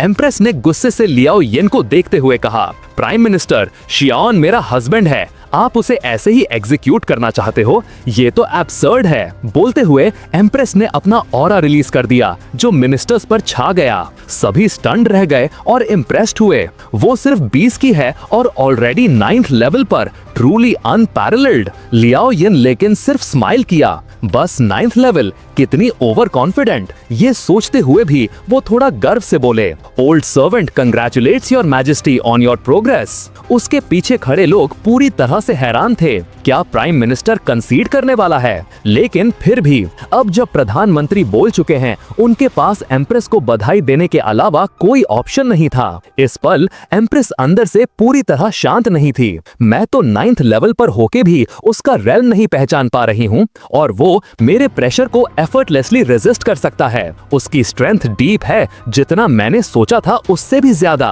और डेफिनेटली लियाओ यिन ने अपना सिर उठाया और ठंडे लहजे में कहा, योर मैजेस्टी, कल्टीवेशन में आगे बढ़ना अच्छी बात है, but the great flame dynasty सिर्फ स्ट्रेंथ पर नहीं, एबिलिटी और प्रिंसिपल्स पर भी डिपेंड करती है। प्रिंस शियाओन एज योर मैजेस्टीज कॉन्सॉर्ट में टैलेंट होना चाहिए that can span heaven and earth. Instead वो डर्टी डीड्स में एंगेज हो रहा है दैट एक्सप्लॉइट द पीपल। आप तो ऑनरेबल हो और ग्रेट फ्लेम सुप्रीम है। कोई ऐसा बंदा जो आपका नाम खराब करे और वल्गर कॉमर्स की स्मेल दे, वो आपका कॉन्सॉर्ट बनने के वर्दी कैसे हो सकता है? इसलिए मैं रिक्वेस्ट करता हूँ कि हम प्रिंस को रिमूव कर दें। लियाओ यिन ने अपनी बात जारी रखी। और तो और जनरल जोंग की लेजिटिमेट डॉटर लिंगर हमेशा प्रिंस के आसपास रहती है, बिना ये समझे कि लड़का और लड़की में क्या डिफरेंस है या रैंक की डिस्टिंक्शंस क्या हैं। और कमांडर अपनी ड्यूटीज को निगलेक्ट कर रही है और शियाओन के साथ नॉनसेंसिकल एक्टिविटीज में इंडल्ज हो रही है। Minister of revenue Jong Yang Ming भी है, जिसने खुद को प्रिंस का कुक बनने तक डिग्रेड कर दिया है। इससे तो हम मजाक बन जाते हैं। क्या ये एक्शंस कोर्ट के एस्टैब्लिश्ड नॉर्म्स को अंडरमाइन नहीं कर रहे हैं? ये देखते हुए कि आप प्रिंस को कितना फेवर कर रही हैं, क्या वो टाइम आएगा जब मोनार्क कोर्ट ही होल्ड नहीं करेगी? इसलिए मैं फिर से रिक्वेस्ट करता हूँ कि प्रिंस को एग्जीक्यूट किया जाए। फीमेल जनरल गुस्से से भर उठी, इस ओल्ड जीजर को क्या हो गया है? मेरी बेटी को ऐमे ही ला रहा है बीच में। उसने प्रिंस के साथ कुछ गलत नहीं किया है। इस दौरान उसके हस्बैंड जोंग यांग मिंग बोल उठे, योर मैजेस्टी, प्राइम मिनिस्टर तो बकवास कर रहे हैं। प्रिंस ने एक ब्रूअरी शुरू की और ग्रीन फ्लेम वाइन को मॉडिफाई किया ब्रिजेस और रोड्स बनाने के लिए।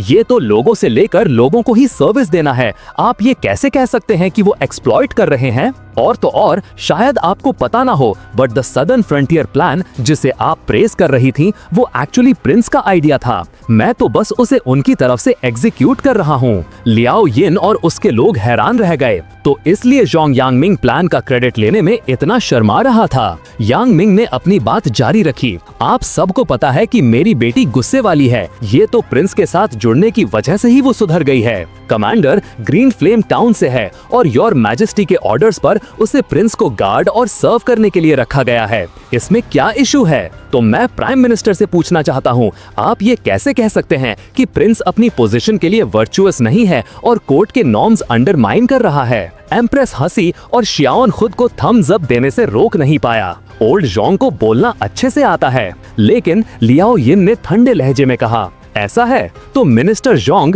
क्या तुम्हारे पास प्रूफ? इसका प्रूफ है? जोंग यांग मिंग हैरान रह गए, तुम्हारा क्या मतलब है? क्या प्रूफ? लियाओ यिन ने आगे कहा, प्रिंस में इतनी एबिलिटी कैसे हो सकती है? मिनिस्टर जोंग, मेरे पास हर रीजन है कि मैं ये डाउट करूं कि तुम अपने डीड्स उसे एट्रीब्यूट कर रहे हो। जैसे ही ये वर्ड्स निकले, दरबार में मर्मर्स शुरू हो गई। क्या मिनिस्टर जोंग प्रूफ दे पाएंगे? शायद नहीं। मैंने एक्सपेक्ट नहीं किया था कि मिनिस्टर जोंग एम्प्रेस के लिए इतना सब करेगा। उस प्रिंस में क्या है जो इतना वर्थ इट है? मिनिस्टर जोंग को झटका लगा। उन्होंने तो बस प्रिंस से वर्बली अग्री किया था और अब वो एक्चुअली कोई प्रूफ पेश नहीं कर सकते थे।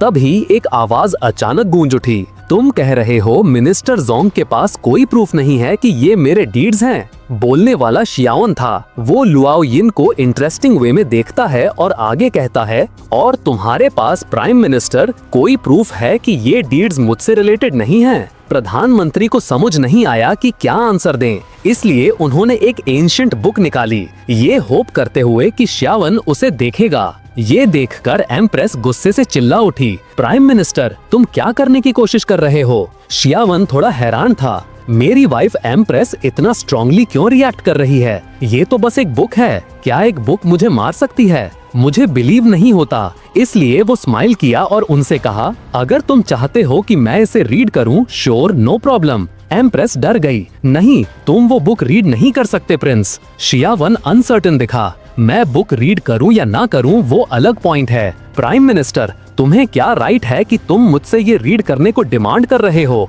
तुम ग्रेट फ्लेम डायनेस्टी के एम्परर तो नहीं हो, राइट? ये सुनकर लुआओ यिन का चेहरा सीरियस हो गया। मैं ग्रेट फ्लेम के लिए फियर्सली लॉयल हूँ और मैं एम्प्रेस का टीचर हूँ। ऑफ कोर्स मुझे केयरफुल होना पड़ेगा कि मैं क्या करता हूँ। क्या तुम एक स्कॉलरली और टैलेंटेड प्रिंस हो जो इस टेस्ट को भी विथस्टैंड नहीं कर सकते? या तुम ये कह रहे हो कि तुम सब बस दिखावा कर रहे हो और मिनिस्टर जोंग के साथ मिलकर हमें चीट और मिसलीड कर रहे हो? शियावन निशब्द रह गया। ये बंदा एक्यूजेशंस लगाने में रियली गुड है। अगर मैं प्रोटैगनिस्ट नहीं होता तो शायद मैं उसके ट्विस्टेड लॉजिक पर बिलीव कर लेता। तभी यांगमिन कहता है, वो बुक मत रीड करो प्रिंस, ये एक लेगेसी बुक है जो एक डिफरेंट स्क्रिप्ट में लिखी गई है। अगर तुम उसे समझ नहीं पाए तो तुम इंस्टेंटली मर जाओगे। 17 लोग ऑलरेडी मर चुके हैं उसे डाइसिफर करने की कोशिश में। शियावन फिर भी स्माइल करता रहा। प्राइम मिनिस्टर, तुमने पहले कहा था कि ग्रेट फ्लेम में रीजन प्रिवेल करना चाहिए, बट द टेस्ट जो तुम अब सजेस्ट कर रहे हो वो तो पूरी तरह से अनरीजनेबल है।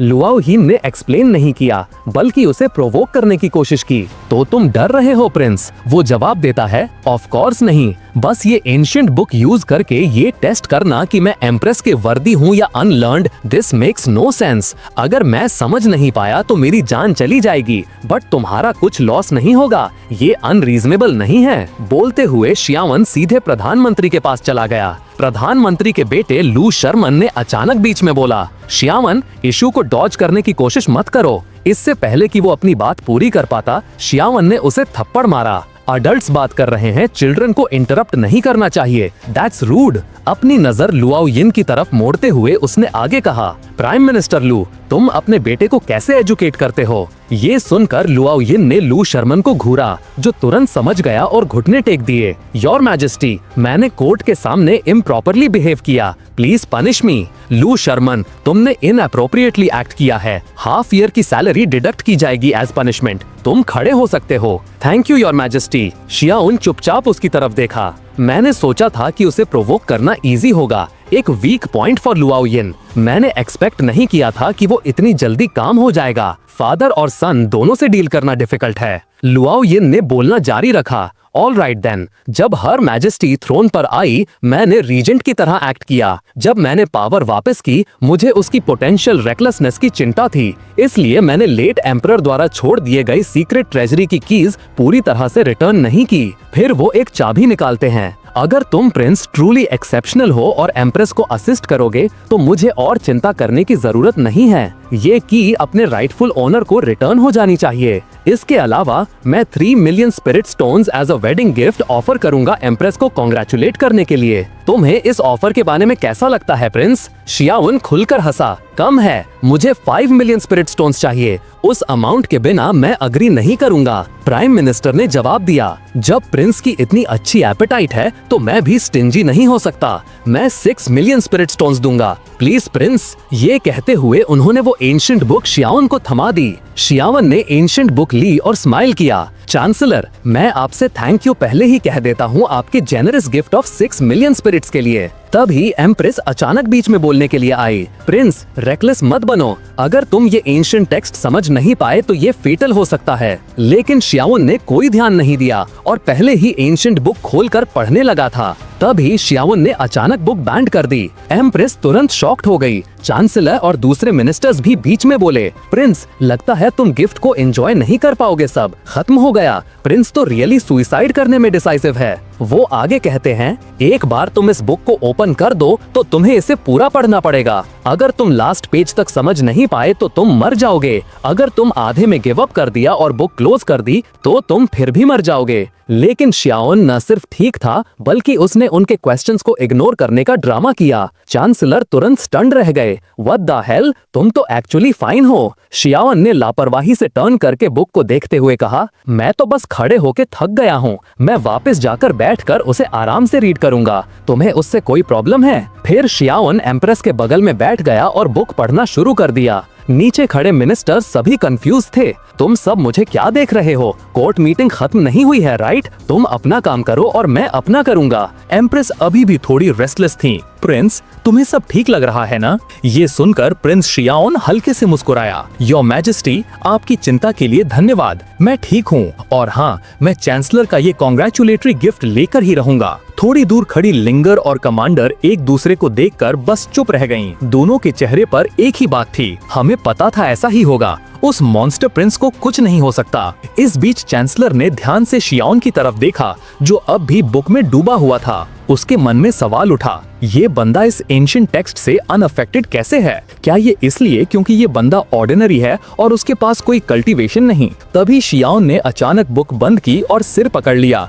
जैसे किसी गहरी सोच में हो। एम्प्रेस ने उसकी ओर देखा और हल्के से मुस्कुराई। उनके मन में यही ख्याल आया कि शायद ऑर्डिनरी मैन होने का भी एक फायदा है। वो सबको कहना चाहती थीं, देखो, मेरा पति भले ही आम इंसान है, लेकिन वो बाकी सबसे एक्स्ट्रा ऑर्डिनरीली यूनिक है। उन्हें क्या पता था कि शियाओन के अंदर अब गुस्सा उबल रहा था। ये एंशिएंट टेक्स्ट आखिर है क्या? ये तो किसी जिब्रिश नॉनसेंस की तरह लग रहा है। क्या ये सच में किसी ह्यूमन ने लिखा है? वो तुरंत अपने सिस्टम पपी से पूछता है, पपी, ये बुक आखिर है क्या? पपी ने जवाब दिया, रिस्पेक्टेड मास्टर, ये बुक एंशिएंट गॉड रेस से पास डाउन हुई है। इसके अंदर ऐसे प्रोटेक्टिव स्पेल्स हैं जो 10th लेवल बीइंग्स तक को मिटा सकते हैं। ऑफ कोर्स, आपके लिए ये कोई खतरा नहीं है। शियाओन हंस पड़ा। एंशिएंट गॉड रेस, हाँ, तो ये सच में इंसानों का लिखा नहीं है। अब ये दुनिया वाकई दिलचस्प लगने लगी है, filled with non human entities. वो पूछता है, क्या तुम मेरे लिए इसे ट्रांसलेट कर सकते हो? पपी जवाब देता है, इसके लिए आपको 3000 मिशन पॉइंट्स की जरूरत होगी मास्टर।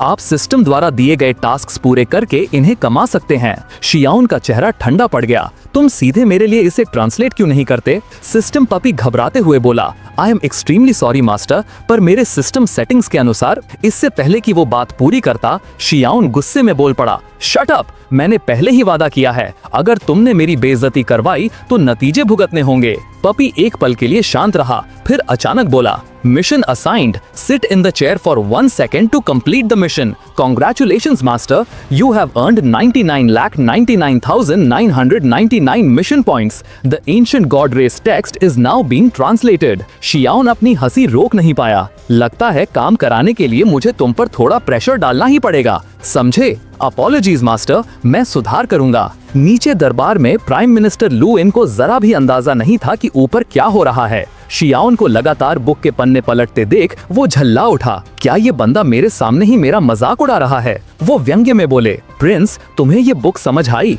कहीं तुम ये तो नहीं कहने वाले कि ये फेक है या कोई एक्सक्यूज बना रहे हो? शियाओन हल्के से मुस्कुराया, मुझे तुम्हारे साथ ऐसे पैटी ट्रिक्स खेलने में कोई दिलचस्पी नहीं है। जैसे ही उसने कहा, उसके सामने एक इनविजिबल प्रोग्रेस बार उभरा। अगले ही पल बुक उसके हाथों में कांपने लगी और एक हमिंग साउंड निकालने लगी। अचानक उसमें से काउंटलेस गोल्डन कैरेक्टर्स निकलने लगे, चमकदार, रहस्यमय पर बेहद सुंदर। दरबार में हर कोई दंग रह गए। ये तो लेगेसी गोल्ड टोम है। एम्प्रेस भी अपनी खुशी रोक नहीं पाई और खड़ी हो गईं। एक डेडली एंशिएंट बुक जिसने 12 से ज्यादा लोगों को मार दिया था, अब हमारे प्रिंस ने उसे अनलॉक कर दिया। अब तो ये टैलेंट प्राइम मिनिस्टर आपके स्टैंडर्ड्स पर भी खरा उतरता है ना? लू इनके माथे पर पसीना आ गया, लेकिन वो जिद से बोले, ये सही है कि लेगेसी गोल्ड टोम अपीयर हुआ है, लेकिन प्रिंस को इसकी लेगेसी मिली है, इसका सबूत नहीं है। कौन जाने, शायद उसने बस रैंडमली पेजेस फ्लिप किए और किसी हिडन स्पेल को ट्रिगर कर दिया। जैसे ही उनके शब्द खत्म हुए,